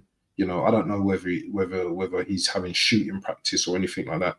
But something's not right, because this guy's a head down merchant, runs with the ball. Look at the offside the other day against Fulham. Look at the offside against Fulham. The guy had so much time. He had so much time to just wait. So much time to just walk back in. He's the fastest in the team. He's got the most pace in the team, but he stood in the offside position. It's just, he's frustrating me, man. And I don't know. It's frustrating, man. Even if you bring in a Lookman, it may not even improve. Do you know what? It might not even improve him, because when we brought Trossard in, this is when Martinelli's game went down. He didn't improve. He didn't like the competition. But I'm all for a Lookman coming in. Do you know that? Yeah, because if Lookman comes in and he benches this guy, then I'm all for it. I am all for it, because look, what you're going to get with Lookman, is someone that, is not afraid to take on players, not afraid to do 1-2s and link ups and stuff. And he's an very intelligent player. So why? What I mean? Why? What's preventing us from getting someone like that? And Ademola Lookman isn't even afraid to shoot. I mean, bro, this guy is a shooter. He's a shooter. I mean, he's not afraid to take those deep line shots from outside the 18-yard box. I mean, there's something about accuracy when you aim at the goalkeeper and what you just want to do is to shoot. You're aiming for the net. I mean, Arsenal lack one thing I've seen. That's why I wanted you here, Bantia, because I could be able to share my opinions with you. I think we don't even really need to talk in a negative manner or positive manner. We could just look at it, holistically. I mean, one thing we do lack in this team, is people that have a knack, for direct play. I mean, we're always, even if we've been scoring goals from open play, in our open play goals, I mean, we have to pass back so many times. We have to go sideways so many times. We have to engineer the ball to go. I mean, we have to go back to Thomas Partey. We have to go to Declan Rice. It goes back to the goalkeeper. Raya have to take a flyer. Bro, come on, man. As in, we lack those kind of incursive players that could just go for it directly. The other person I've seen that has a knack for direct play is Ethan Nwaneri, and definitely this manager doesn't really Doesn't just like, want yeah, to he doesn't want that. use him right now. And we lack those kind of footballers, man. And that's why I'm saying we do need someone like this, Ademola Lookman, to come and just, give us some Be certain kind of direct, get into that box. inclusive, direct Yeah. play, who's ready to take on players. You said something like, someone who's ready to, just take on players. As in just go man for man, pursuit. Just try. At least get a dribble of the ball. The other person who wanted to take on players like that was Santi Cazorla. But I mean, we've not seen anything like that in recent seasons. And I don't even trust this Too much manager to system. even go and Too get much someone like system. that, man. We need something like that, man. Yeah, well, I don't know about this manager. As I said, I don't know about this manager, man, because everything's just system, isn't it? Everything's just systematic. Everything's just run, head down, pass back, as you say, in side to side. It's all methodical, isn't it? There's nothing that breaks anything. It's just always, side to side. And it's so boring to watch at times, man. I find Arsenal really too predictable at times. And this is what we need, some players that are going to be direct. How many times do you see players run through the centre, of the pitch? How many times have you seen Declan Rice take the ball? I'm going to run through 2-3 I'm players. going to run, drive through. I mean, never see it. Drive through, just drive through. Yeah. Bro, we lack that. I've not seen that. I can't remember the last time we've actually just cut through just cut through a defense. Like literally cut through like butter. Bro, I've not seen it in a long time. I thirst for those kind of goals. I thirst for those kind of Thierry Henry like kind of like incursive direct movements, top bends to the far corner of the post. Bro, it's been long I've seen those kind of incursive movements. The assembled say something here. Is this team? Does this team have too many square pegs in round holes? Arsenal have to maintain a defensive stance when attacking. Thoughts, if any? Well, don't you defend from the front at the start anyway? So you're going to be pressing anyway. So if you're pressing from the front, why do you need to have that defensive stance? If you're attacking from the front, if you're winning possession, you're winning possession and you've got constant possession of the ball, your defense is going to be high up the pitch anyway. So I don't get that, because we play the ball along the ground from the goalkeeper and we build up attacks like that. But sometimes all we need to do is just go direct. Why can we not kick the ball long ball over the top? Yeah, or, I don't know, switch it up, switch the play. Chase Martinelli to come in and chase. Switch the play. You have a 6 foot plus German giraffe in front of Kai Havertz. I mean, that guy is 6 foot plus. Send the ball in. Bro, shout out to Elidos TV. Oh my God, bro. The Sunday, that's like a Sunday pizza takeout. That show, man. I love that show. I mean, our brother, of course, our channel is friendly, very, very friendly, with our brother, Elidos, our fellow namesake, Tony of Elidos TV. If you've not subscribed to that channel, go subscribe to that channel, guys. That Sunday takeout, it's like pizza.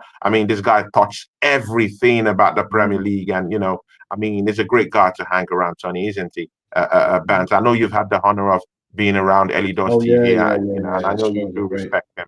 Great guy. Yeah. Waffle TV. Yeah. Let's look into this. Let's look into this Champions League. Yeah, because we have to talk about all these things. Yeah. It's easy to say, we don't have what it takes to get us, over the line when it comes to this cup competition. But we've talked about this with Matty. But again, man, if Real Madrid, in all their splendor, are languishing in at 17th, if a club like Man City, of course, we do know they're under descent, yeah, are languishing, I mean, in that 20 something, standing in the Champions League arena. I mean, and Arsenal is third. We'll literally might qualify in this top eight if we go and beat Dinamo Zagreb, and then it's all over. I mean, there has to be something we're doing right in the Champions League. And I mean, with all the Well, whole criticism, there has to be we do. something right we're doing, innit? We qualified last season into the quarterfinals of the Champions League against Bayern Munich. So you know what? Getting past this rounds, yeah, we're doing well. We've not conceded at home. You know, there is some positives and upsides currently at the moment, but the Champions League is a beast of a league, yeah, a beast of a competition. And in the Champions League, you have to have your best players available. It's called the Champions League for a reason. We will not survive if we have someone like a Gabriel out, who we rely on heavily with set pieces.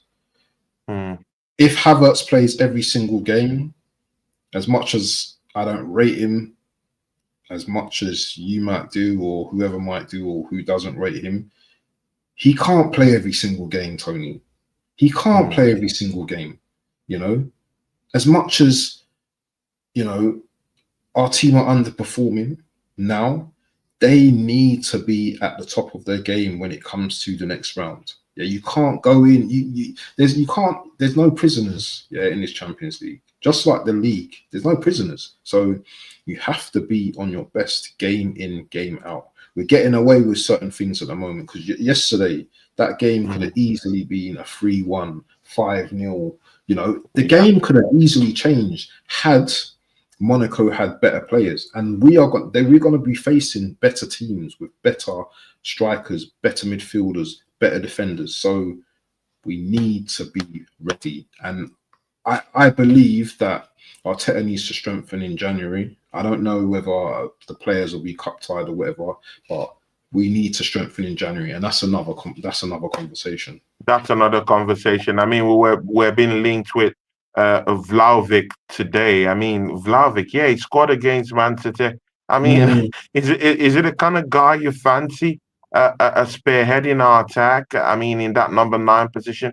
I mean, what Corello dello Sport said that today is that, I mean, getting Vlahovic is a more viable option than Arsenal going in and spending £115 million for Alexandra Isaac, which makes sense. Arsenal like reviving dead players. Arsenal likes to go splash out the cash on half-wit players, half-baked players that are dead, buried, and then we want to just go help them out like Rashford. Again, when you look at Rashford here, I mean, Manchester United have just put him up for sale for about £40 million. That's what I'm hearing is the street price of Rashford. Is he a viable option for Arsenal? How do you see that? No, no, because I got fooled with the Sterling hype, yeah, and they're around the same age, I think. I got excited thinking, yeah, Sterling, let's give him another chance. Why are we constantly entertaining these type of buyers? Why is there no other team than Man United and Chelsea out there? Why are we always going to these clubs? Why are we always? There's a player called Conceição in Portugal who's a baller. Yeah, why are we not splashing some money over there? Why are we not looking at even though Rafael Leao? Why are we not looking at these type of players, these type of profiles? Yeah, Lookman, as you mentioned before. Why are we going for these type of players that, you know what, they're not doing well at their clubs? You know, they're you know, there's clearly issues outside of football as well. You know, I don't believe I shouldn't say that actually, because Arteta's different when it comes to like players, because Rashford is a typical Arteta type of player. Yeah. I would think he's a typical type of player. Yeah, I can see him. He has the same kind of profile. Yeah, you know, of the kind of strikers that he would go for. Yeah, so Watch out for that one, because that could be a possibility. You know, as you said, yeah, Arteta likes to save people's careers, yeah. So that could be a possibility. That could be a very big possibility of Rashford coming through the door, which will be very disappointing, man. Do you know what I mean? It's just this team, man. It's just too much, man. It's just too much. Ladies and gentlemen, Rashford might be a reality at this Arsenal Football Club. I mean, we had the chance of pursuing this Gyökeres signing. Nothing. That news just fizzled out. Arsenal haven't even really showed any bit of intent when it comes to picking up Victor Gyökeres. I mean, even this Alexander Isaac signing, man, I highly doubt it, because no one would want to take Gabriel Jesus for a spin. I mean, not after this disastrous showing against Monaco of all clubs. Of course, you know I don't rate French league. I don't rate Monaco. I mean, this poor Monaco team, man. You can't score against them. I mean, 2 chances go begging. Easy, one-on-one. There was one-on-one. I mean, Gabriel Jesus had one-on-one with him and the goalkeeper. I mean, he had no license missing that ball. And this guy just plays it in front of the goalkeeper. I mean, and this guy is one of the highest earners at Arsenal Football Club. I mean, we should be getting that guy off the books. Yeah, clear the log out. Yeah, clear the log out. This guy needs to go, man. And it's funny, I was on a show a few weeks back, and another Arsenal fan who was on the show, on the stream, he said that we should be starting with Jesus every game. We should start with Jesus every game because, sorry, I'm gonna sneeze. Sorry about that. Sorry, man. Yeah, he was saying because, you know, Jesus makes us play. He opens up. Now there are good things that Jesus does. Yeah, I'm not gonna say that, you know, he's totally washed. Yeah, you know, the drop of the shoulders and the movement, you know, is still very good, but you can see he's lost a yard of pace. You can see he's not as fast and not as quick, not as agile as he used to be. He opens it up for other players, I get that, but the other things he does is the dramatics, the falling on the ground, the little touches, and he's on the floor crying, and he clearly can't finish. He can't finish, you know, because 1 goal in 32 games. Come on now, come on, please. True. Why we can't? True. We're paying this guy 250k a week for 1 goal in 32. True, man. Arteta should be sacked. It's not making sense. It completely doesn't make sense having that guy in the team. It doesn't make sense. It defies absolute logic. Obviously, you it can defies see logic. Exactly, man. That's the word for it. Havertz, he gets his goals. Maybe it's 1 in 4, whatever. Yeah, one or something. 1 in 3 games. I mean, yeah, he still scores. But Jesus, no urgency, no, as in nothing. Just drab play. I mean, no goal sense. His positioning is terrible. He gets to the ball after the fact. I mean, he's not running his socks off. I mean, he's not closing down players. I mean, you could even see you can compare and contrast him here with Kai Havertz. I mean, Kai Havertz, immediately he came in, you could see from the get-go he started running. I mean, he's not the fastest of runners, yeah, but I mean, you could really see, you know, the urgency when he tries to run around, you know, to break up play, to help Arsenal's transition. He's always down there trying to force a mistake, and you could see what happened.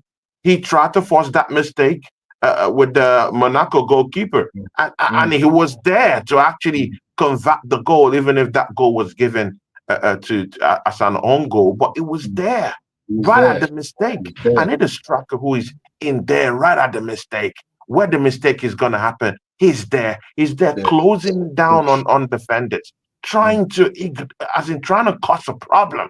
trying to get them annoyed.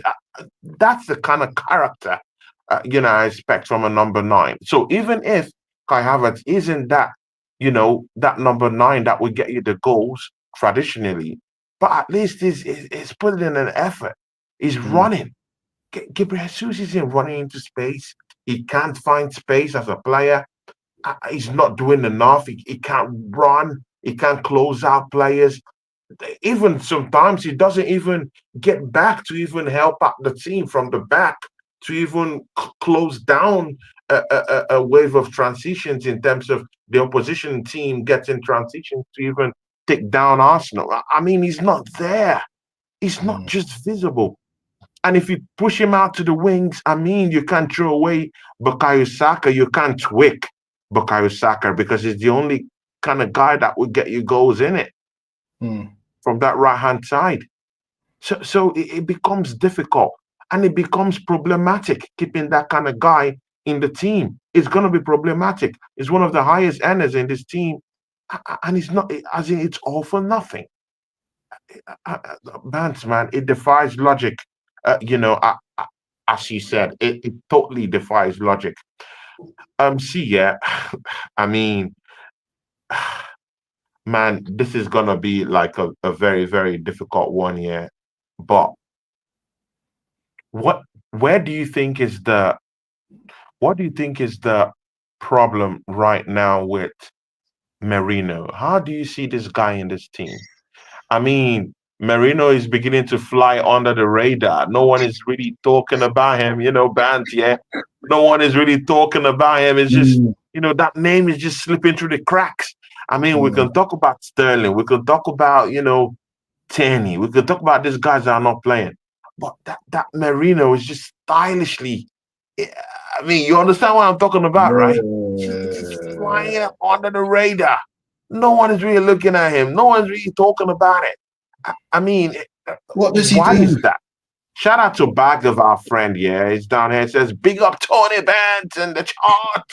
Big up Bag of, that's our brother. That's our guy, man. Big up to you, man. Yeah, Waffle TV show, you were saying something. I'll be honest with you. I don't even notice when he's on the pitch, man. I don't see slipping through the cracks.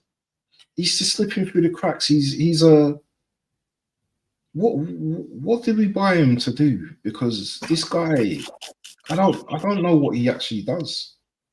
No, I mean, it's but again, it could also be the positional awareness technically of our manager. He's completely inept technically. He doesn't know the strength of his players. I mean, when I watch Merino in that Real Sociedad team, is that kind of guy that wins you key battles in the middle of the park. Is that kind of guy if you want aerial duels, I mean, genuine aerial duels, but on the air and on the land. I mean, the guy is efficient in aerial duels. Is that kind of guy that could win you aerial duels in the air and on the ground. It's very efficient in that. He moves the ball, he progresses the ball, and he could take long-range shots. When he first came, I saw a couple of times when he was taking long-range shots from outside the 18-yard box. But right now in his game, completely, that part of him has completely changed. So I'm actually having this feeling, maybe Mikel Arteta has told him, hey, man, you're now Arsenal Football Club, don't shoot. But that's completely different from what I saw about this guy at Real Sociedad. Man, something's not right, man. I'm willing to give him like a season, you know, because obviously the Premier League's a different, you know, type of kind of beast. And you have to be fair. You have to give players. I don't care whether he had a. Yeah, you have to give him time, right? You got to give him time to bed in, and it's difficult with us not playing well as well. That, you know, him in this team with us not playing well, he's not going to look great, and he's not going to be the standout. You know, there's only one standout player for me at the moment. That's Saka at the moment. He's the only one. I mean, Timber. I mean, you have to put Timber in that conversation. Timber in that conversation. Right back. Timber in that right back position. I don't think Benjamin White is coming back and gazump in that area, man. I don't think so, man. Yeah, exactly. I don't think so. We need that quality cover, though. That's the thing. With teams, You need quality. So you know what? If Ben White comes back and he's not happy, then you know what? He's gonna have to fight for his place, and that's when you create competition. Yeah, and that's when your for team places. gets better. On the left-hand side, yeah, what this manager's probably gonna do when Ben White comes back is he's gonna compensate Timber and putting him on the left. But I feel that Timber being on the left will cause more injuries to him because it's not his natural position. So he's having to just, always, like turn onto his right foot and cut in and invert. I'd rather him play on the right. But I would rather have the competition. If we're going for the Premier League and things like this, we need to have the squads. Not a massive squad, but we need to have the quality in the squads. It's no point having a big squad and it's just full of rubbish. You know what I'm saying? We just need quality players within our squad, and those two fighting in those two positions is ideal. We just need it all around the pitch now, because another thing for me is Declan Rice isn't a number 8. Declan Rice should be playing as a 6. Why does Arteta persist with this guy? Because he needs to shoehorn certain players into the team. Why are you putting? Don't play Partey right back. You either play him in his position or you don't play him. This is how it should be. Yeah. And if you start with Declan Rice, then you can, if we're winning the game comfortably, take him off, then bring on Partey or play them two as a pivot. It's simple as that. It's so simple.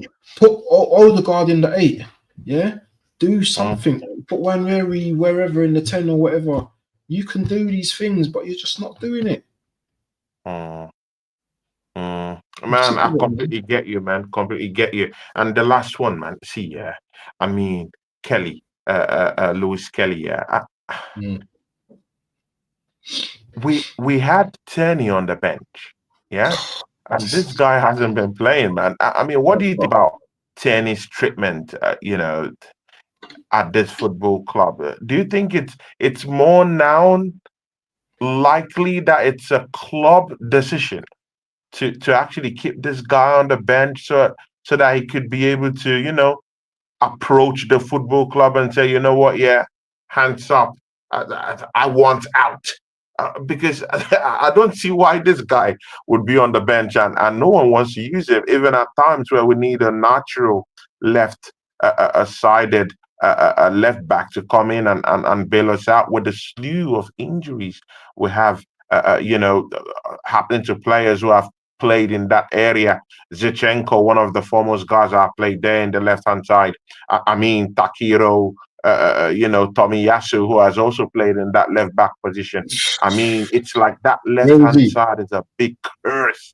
I mean, it's a cursed area for Arsenal Football Club. I've not seen an area. I mean, the number 9 area has been cursed. We know that for real. But I mean, another area that has been the most cursed area for us, it's like a witch or some magic, some magician just cursed us when it comes to that back position. No one seems to be, I mean, kind of like fit to play that place and take that position for themselves.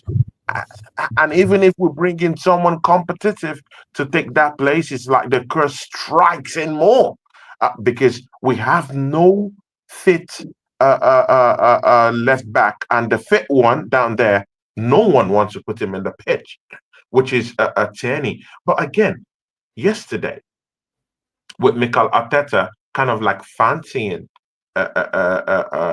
Lewis Kelly to come in, which is a natural left back from the academy, Arsenal blooded to the core. I mean, do you think this is the end of Tierney? Is as it is right now? Is this the end of what we know to be the Scotsman's career at Arsenal Football Club when Mikel Arteta actually put up Lewis Kelly as the guy he wants in that left back position in the biggest of stages in the Champions League? It doesn't get higher stakes than that one, Banksman. Do you know what? I read something I think last season when he went to loan to Real Sociedad, that he didn't want to come back to Arsenal.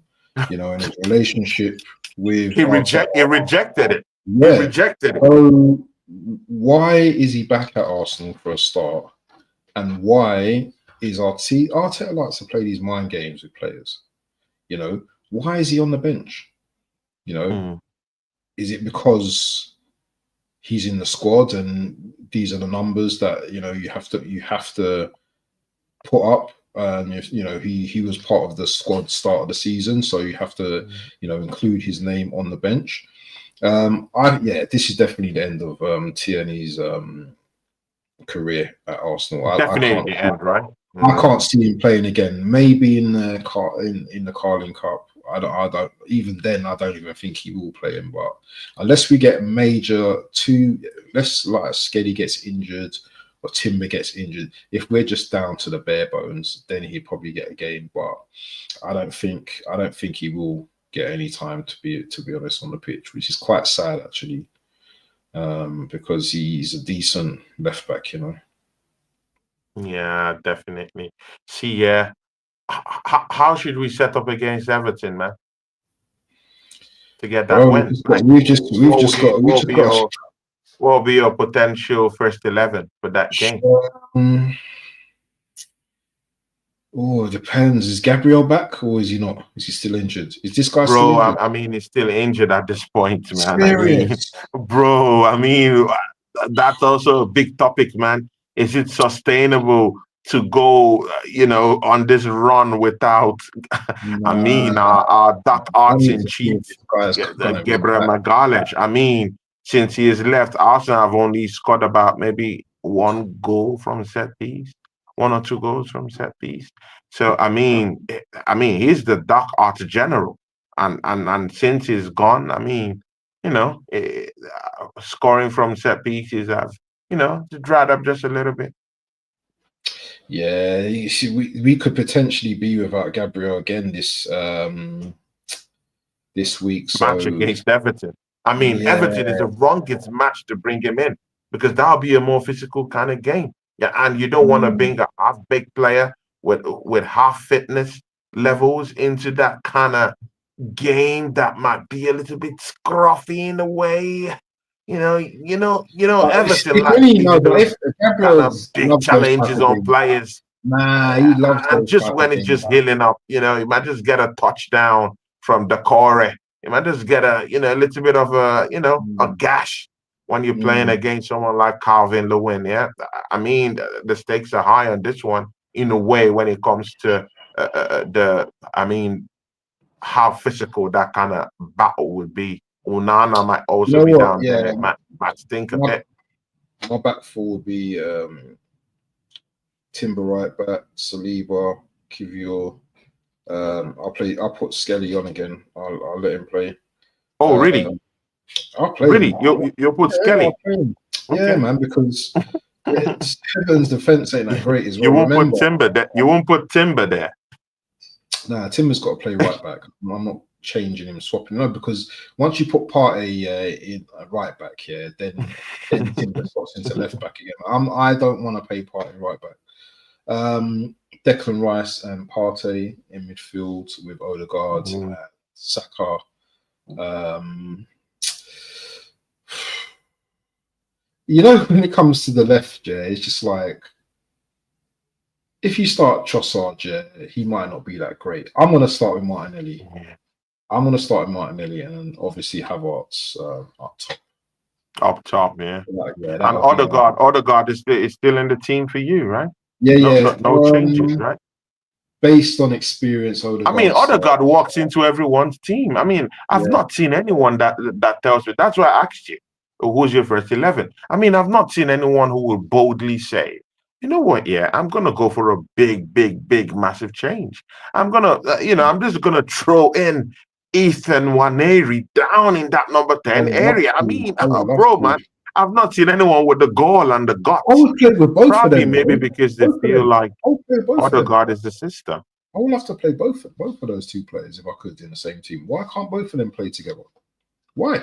Man, what you're asking for is slightly forward and Odegaard in the 8. Why can't we play like that? Right? Right? What's wrong with that? I mean, I agree with you, man. I totally agree with you. That'll be fire. But can this Yeah, manager see? Can he see through that? Can this doubt it. manager see through that? Doubt it. Or Very does he hard. have to take injuries to some certain members of this team before that kind of reality might happen? Or before he might think of Remember, that kind of remember, combination? remember. Arteta's very cautious now because in the He's league very he cautious. drew.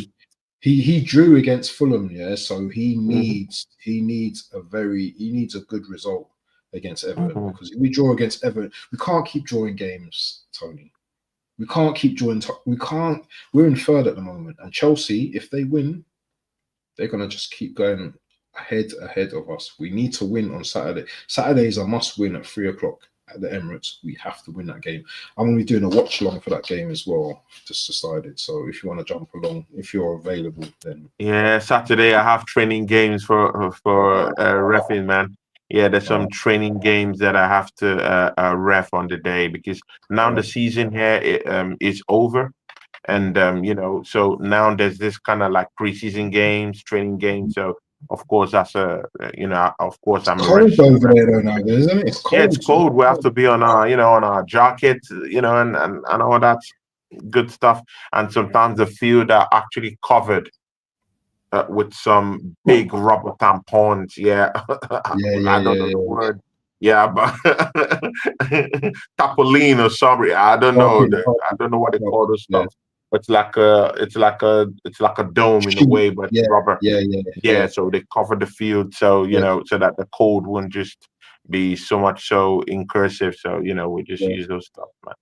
yeah. So yeah, but I'll be back at night, late at night. So I'll be missing the game. I won't even watch the game per se. I have a game that will be running through that time. So I would Wow. only just wish Arsenal good luck, while I'll be out there, man. See, Waffle TV show, we have to win that match. There's no They excuses. must win. We have to It's a win it. cup final. Cup We have final. to win that. Bro, there's no excuses. The assembled says here, Waffle, we wouldn't play the two at the same time. The defensive structure will be unstable when we're attacking. I mean, why should we be putting But you, why so should you we be asked me how putting the what my team defensive? will be. Bro, I don't know, man. We shouldn't even be thinking about defending against Everton. I mean, just tap I tap know. boom, yeah, attack them, man. I mean, bro, man, because Everton have shipped in 21 goals this season. That's a poor side. They've only scored 14 goals this season, man. They're bad. I mean, Mm, they're bad going forward. I, mm. I don't think we should overcompensate Yeah, let's show them defending. too respect. I don't Too know. I'm much just respect. saying, man. Don't need to show them too much respect, man. Come on, man. We don't need to show them. Exactly, man. Disrespect. 'Cause that's when you lose games and you draw games when you show these type of teams too much respect. Hmm, exactly, exactly. See, yeah, Waffle TV. Tell these people what you got coming up on your channel. See you guys. Yeah, if you're still watching, see you guys. When I came back from work today, I just put out an hour 36 minutes of my time to go watch my guy, Waffle TV show. He did a show 7 hours ago. So typically, most of the time when I come back from work, I just catch up with some of my guys, on their shows. And of course, I caught up with my guys a show that I did 7 hours ago. I mean, he lays out completely, about what happened in that game against Monaco. Talked about our attacking. Of course, we all know that our attacking was in shambles. At the start of that game, the clear chances Gabriel Jesus missed, and that I mean, a Waffle TV show takes us through a tour through that. Just go to the channel and go check that out. Great show. I mean, when I see that kind of great shows, yeah, the kind of great shows you churn out, yeah, and then I go to some certain channels and I see the kind of like views those guys are getting, yeah, and I see the kind of views that probably I don't want to put myself in that bracket because I'm the one talking, but and I see certain kind of views that on channels that I know that, man, what is wrong? We have to be getting. I mean, because I feel we're doing something right. We have to be getting some certain kind of traction. I mean, because the kind of truth we're spewing, yeah. I mean, bruv, it has to be something that people have to watch. And when I was watching your show that you did 7 hours ago, but it just got me back to that, back to that fact that, you know what, yeah, I mean, there's a fact, there's a certain truth that viewers should be listening to. And, and I mean, it doesn't really do justice to the views we're actually getting.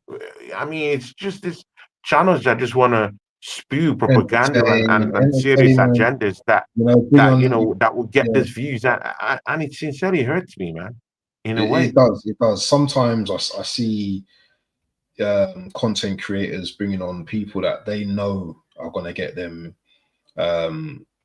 views because of the amount of rubbish spewed by certain certain content creators. It's just, I'm not going to name any names, obviously, but obviously, it's all entertainment, and I've always said to myself, I'm not going to go down that route. And you know down what? that route, right? Yeah.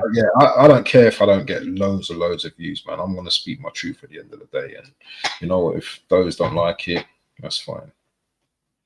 Yeah, I mean, bro, man, I share that struggle, man, because I mean, it's just funny, man, because but again, it depends on what these channels want, innit?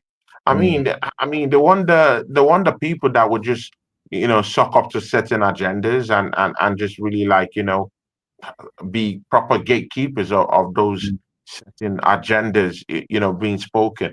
I mean, you never see them get people with multifarious ways of thinking, multifarious opinions, people who have real, genuine opinions on certain things rather than just towing the line of complete, agendas and total garbage. I mean, people should think for themselves. I mean, today, yeah, I could look at Martin Odegaard's performance and say, yesterday his performance was drab.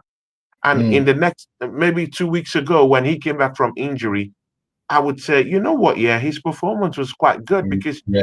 we've missed him so much. And the performance he brought to the table, I thought that was what Arsenal was missing.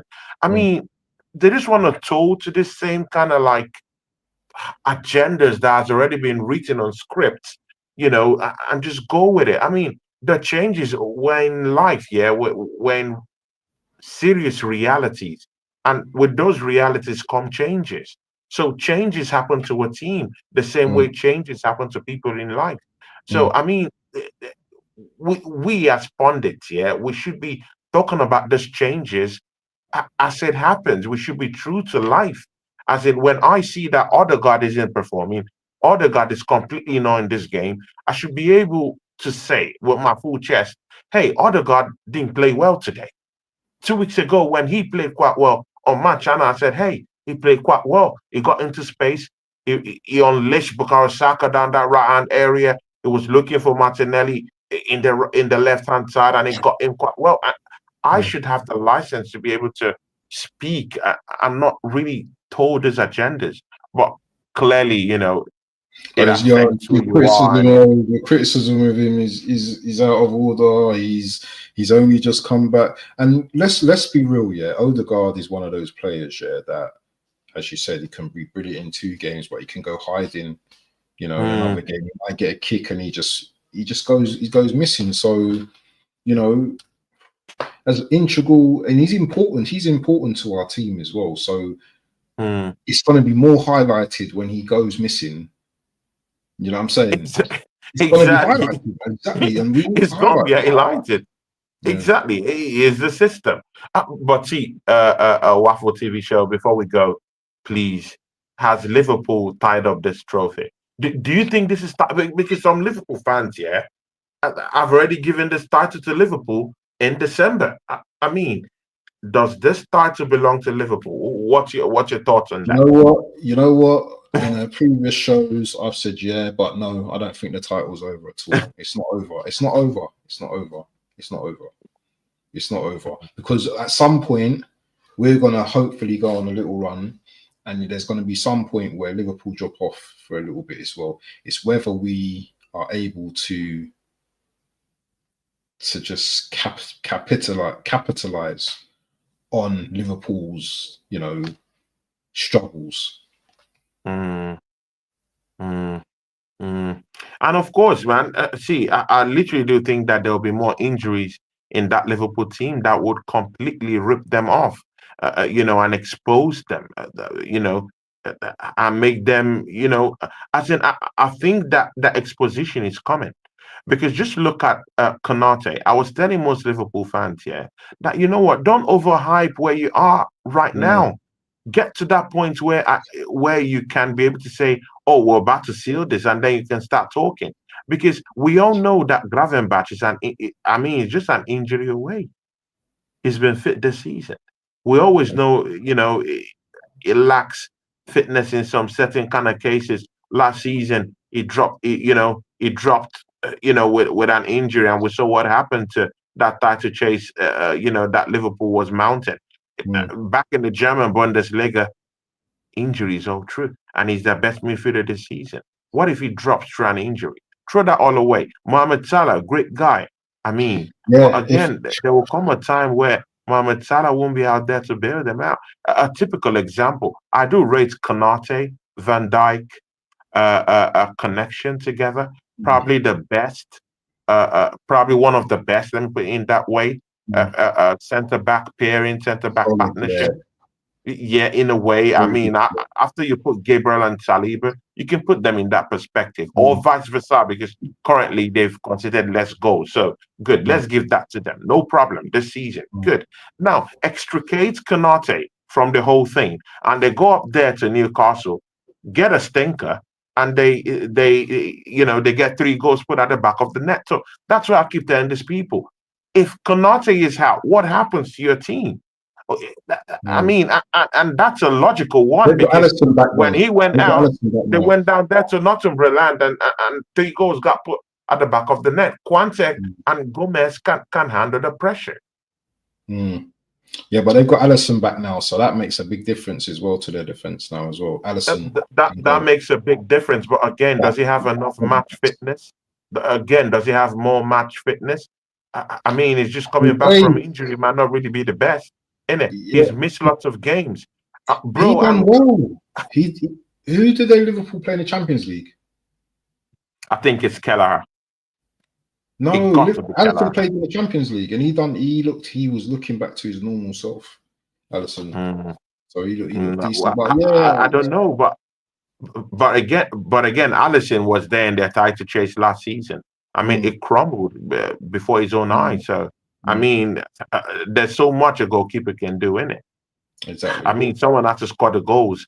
Mohamed Salah is predominantly, the only one actually, scoring, banging in these goals. Nunes is nowhere to be found. Luis Diaz is a guy you could rely on, but there will come some time, within this title crunch period where Diaz will go down to injury or a dip in form, just a slight dip in form. One of the most natural striking, Diego Jota, is still missing. Fitness-wise, even if he comes back, fitness-wise, you don't fancy him to get those goals in it. Nunes has almost, shown himself to be, a flop these days. It's Anfield, though. It's only Salah giving them something to write them about. Exactly. It's the problem is their home form is just excellent, isn't it? And they're very difficult. Exactly, man. That's one factor, and that's a fact. That's a massive factor. So yeah. The Assembled said Liverpool can play 3 at the back, adaptable squad with the quality to adapt to different team structures. You have to agree to that, man. They could just lay 3 at the back, and just chuck the midfield and get their forward players, whom we know is filled with goals when you talk of Jota in his, in his fit state, Mohamed Salah on his, on a good day. Those ones will get you goals. Diaz will get you goals. Gakpo is still looking good, but I mean, we have different kind of interpretations, man. You could go and score lots of goals, but again, when your back is still, when the back is still leaky with Konate out, I mean, with no comeback, in the offing, that might, bring a whole different perspective to what they have on the table. The guys I'm even more fearful about is Chelsea now. Chelsea are slipping giant. I mean, I've not gotten your thoughts on that one. I've not gotten your thoughts on that one. And again, even with that Chelsea, see, Bant, I know you have Hano. Guys, I mean, my brother has a big, big, big show on his channel, I mean, honest rivals. I mean, guys, if you're not, if you're not fucking with that show, I mean, you're on a long thing. You have to go down to his channel and take a look at Honest Rivals. I love it. It's my best show on his channel. I love Honest Rivals. He brings in lots of people, lots of, I mean, it brings in lots of pundits that I do respect. There's some killers in that your panel, man. Bro, there's one guy, man, some serious killers on that Honest Rivals panel, man. I mean, there's one guy that smokes. I know out. He smokes. I know out. I mean, I like Hano, but I mean, man, there's one guy here. That guy's a titan, man. I've forgotten that guy's name, but he's a titan, But again, that's a great panel you have down there. But again, man, Chelsea, they're playing with no, I mean, they're just enjoying the game. No fear. There's no pressure. And even if the manager goes to these press conferences, he's telling these people, you know what, we're not in a title race. We're just building. We don't have it. But I mean, man, who are you lying to? Tell that sing for the choir. I mean, Maraska comes in, he gets Nicholas Jackson scoring goals. He's got Enzo Fernandez already scored an assist. It's total tally of last season. Bro, he's gotten Badashile getting area balls once again. I mean, he's gotten Chelsea great again. That's what he's done. And he's completely slipping through. See, man, there's something about slipping through the cracks that I've seen, man. It just keeps you on that low profile, You're hidden, you're invincible. And when you're invincible, I mean, to the whole goddamn world, it doesn't seem it doesn't seem you're getting there, but there's just something about it when you're going under the radar, man. I mean, there's no expectation. No one is throwing those darts. No one is throwing those, those arrows the way they're throwing the arrows towards the way of Man City, towards the way of Arsenal. You're just going incognito. There's just that point where, you can't deny it. And that's where Chelsea is right now. You can't deny that they're in the title conversation. But this manager, Maraska, does it in such a way that there's no pressure on this guy. And that's why Chelsea is mauling teams, both internationally. I know the team they're playing right now and in the Conference League, they've mauled them already. And you see this manager come out and say, Chelsea is still building. We're still in that phase where we're building. Youths. They played their youth team today against this team today. And they're gonna win probably the conference as well. Clap them out of the park. Prof, man. Shocking. Bands, tell these people, Waffle TV show, guys, I'm already used to the bands, man, But Waffle TV show, talk to these people, man. Where can they find you and what do you got coming up, my brother? Talk to them, man. Waffle TV show. Well, what we've got coming up tomorrow, we've got Honest Rivals tomorrow. I've got a new show, but I don't know if it's starting yet, called In Hindsight. That's with my boy Views. I've got something probably tomorrow evening. I'm not too sure with NJ and Onome. They're two Man City fans, so they're gonna get pressured by me tomorrow. 1 win in 10, so I'll be putting them to the stake tomorrow.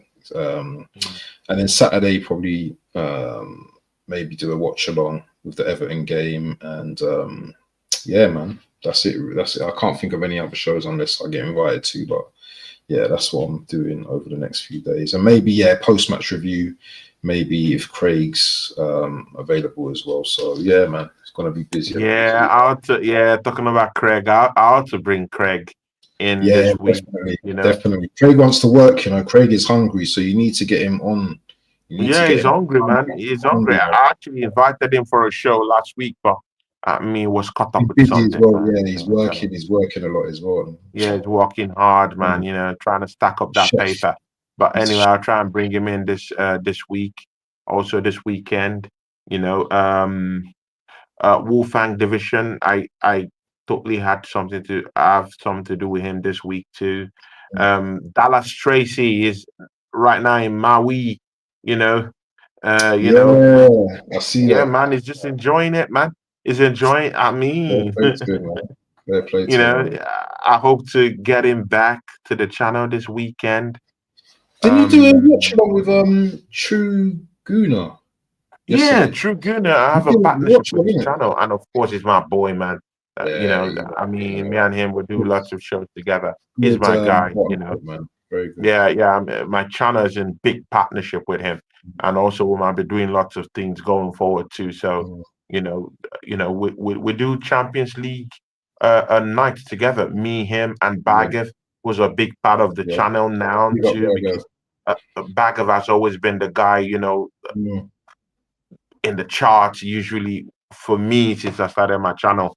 But right now it's more of an intricate part of my channel because he has always been there, and I always have this kind of like emotional attachment to people that have always been rocking with me, like The Assembled, True Thick and Thin. There's so many shows The Assembled could have been at right now, that's going on right now, but The Assembled is rocking with me right here.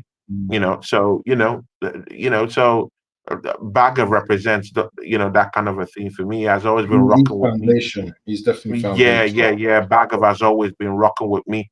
He invests in my channel too. He's a member of my channel. He gives me lots of, Bagav gives me lots of money in this channel. I've made lots of money from Bagav, and he's also a friend of mine. So, so Bagav is a big part of my channel too. So him and Oregon Gunner, they stand for the same thing too. So I also have a show with Oregon Gunner. I don't play with that show. The same thing with you too. I respect you so much because when I was also, putting up my channel and trying to get, some fluidity down here, you showed up to my channel too. And we kept on working since then. And since then, it has been a blessing having someone like you, on my side and trying to do stuff. Of course, I do know that you've streamlined the kind of way you want to do shows, on your channel because of the whole rebrand and everything. And you still rock it with me. We still do shows. I think a month ago I came to your channel, did a show on your channel. You've already done two, so I have to on my own channel. So I remember I have to come and show love to your channel. We can do our show that we'll own together on your own channel too the next time we're doing a show. So it works like that, man. So it's all good on my own part. Probably next week I'll be on your channel if you can create the chance for that. We can do the show on your channel. Guys, sure man 2 hours of me and Ab's Waffle TV show going at it. Today, we're just quiet. We're quiet. No struggles with me. Yeah. But on a good day, bro, I miss our brawls, man. Bro, man, I was going through a show me and you did some time ago about a Kai Havertz thing. I don't know, man, but I know that has good views on your channel, bro. I mean, we went at it, bro. We went at it. I mean, I miss the old bands, man, where I mean, maturity just takes us to a certain part. But I like the warpath. Lots of legendary shows me and you have done, man. Guys, you can't tell me and Bands haven't been through lots of legendary battles, man. And that show we had on your channel, actually, with that Kai Havertz thing, it just brought back the memories, of what me and you, have done over the years. So, it's all love with you, my brother, man. So, and I'm just happy with the whole rebranding thing you've done on your channel, and we'll definitely always be working together. Your family to me already, man. At this point, 100. You should get Onome back on your channel. Yes, should be on the channel. Humble pie. On the man, that's a structural thing, man. On the man, I don't know. On the man has he has a different I don't know, man. Me and him, we don't agree.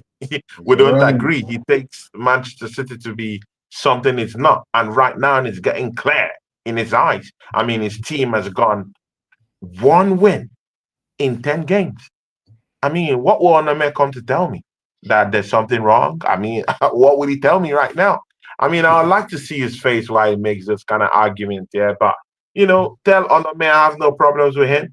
He was the one that said that he needs to take a break on my channel. I'll put it out there, no problem. He said he needs to take a break from my channel, that, he doesn't like some certain kind of conversation that has been going towards his way. And I'm just being normal with him because it angers me the way he argues about Man City. It angers me. So I have to get under his skin either way. But it wasn't anything too big. It wasn't anything big. It just didn't like how hard I was coming at him in some type of way, But it wasn't anything huge or whatever. And as he said it, I said, okay, no problem, brother. But anytime you're willing to come back to the channel, bro, the floor is open to you. So of course I saw him doing shows on your channel. Band, see, Waffle TV, you know me by now, bro. It's all love. I mean, on my own part, it's all love.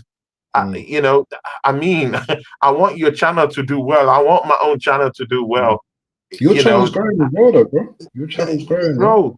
Yeah, I want your channel to do well. So if I see him there, bro, I've seen him do shows on your channel. I've come there to rattle him. I mean, there was one, he was waffling about Man City. And right now, look at Man City right now, and I tried to, publicly, throw him off on your channel. And I'm happy with what's happening with Man City right now. They're looking shitty. Make sure tomorrow. 1 win in 10 games. Make sure tomorrow, I mean, bro, their fan base wanted to leave after the first half in that game in Turin at Juventus. And the announcer guy in the stadium said it out loud in the Turin stadium. We are not letting you guys out the stadium until we say so. Bro, I'm not lying. Bro, I'm not lying. It was said. I mean, City fans wanted to exit that stadium in the first half. This guy said, no one is leaving the stadium. You must watch and see what is happening. Bro, this is the stinkers Chelsea again. Man City are getting everywhere. Your boy Big Steve. Big Steve has been rattled badly. Bro, he's been rattled, bro.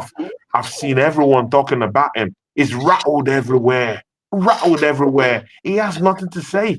Literally, Onome, I don't think Onome would say anything.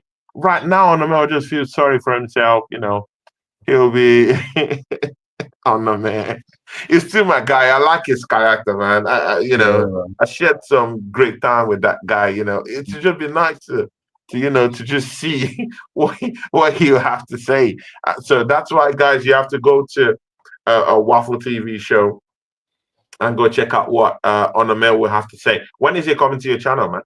Tomorrow, 9 p.m. Make sure you're there because I'm going to go in. Yeah, and these men go in, man. Now.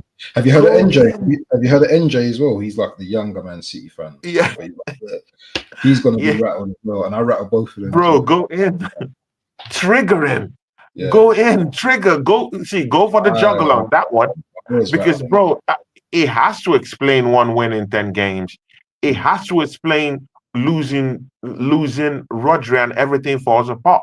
I mean, we have Rico Lewis looking drab, scoring and getting red cards.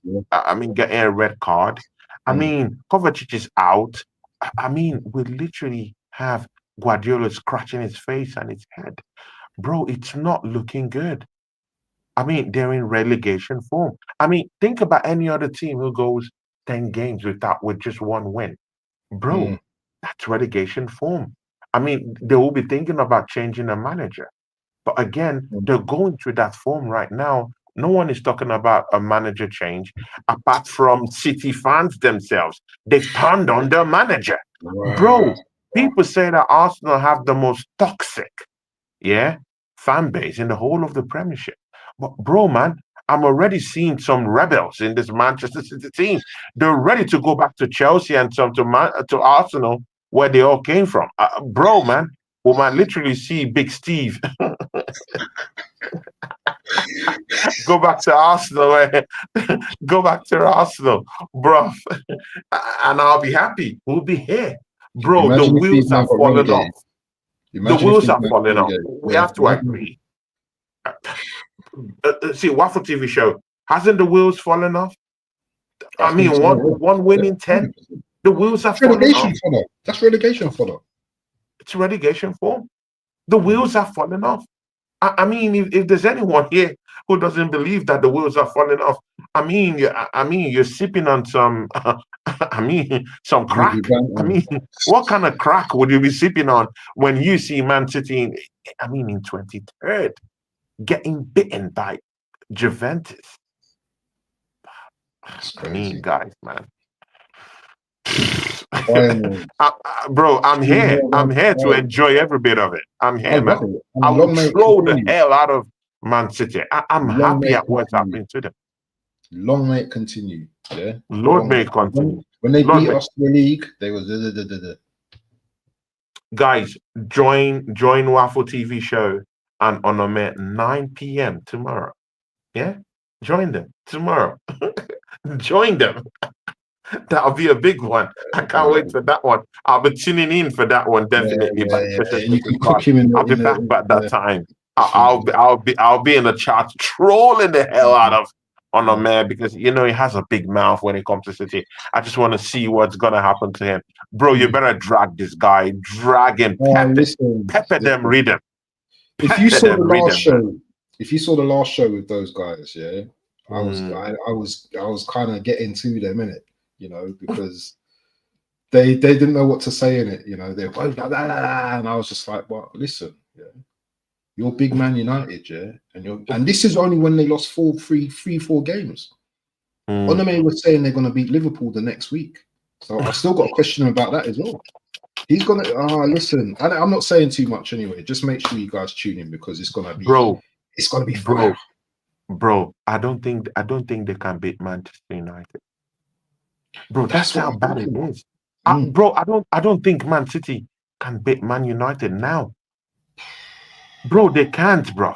Bro, they can't. I don't think so. New manager, you know. Bro, I don't think, and he too is in search of point. He's in that set, bro. He's hungry for a point right now, man. I mean, you don't want to get that kind of crackhead, you know. And they're drawing at the moment as well. United are drawing as well at the moment. So if you want to get someone manager behind the fans behind you, you beat Man City. Bro, beat Man City. Bro, he's gonna be hungry for a win. So, bro, man, it's literally gonna be very, very hard for City to get that win. But anyway, see you guys. Bant has been here with me for 2 hours, 13 minutes. Bro, it doesn't get better than this, man.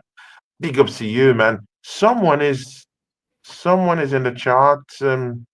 Yeah, Bant. Yeah, we're already. What happened there? What's happened? He's kind of like left. Are you back? I'm so sorry because I was checking the private chat, so everything just disappeared. So I'm back now. See ya, Band. Is there any other thing you want to say to the to your fan base before you go?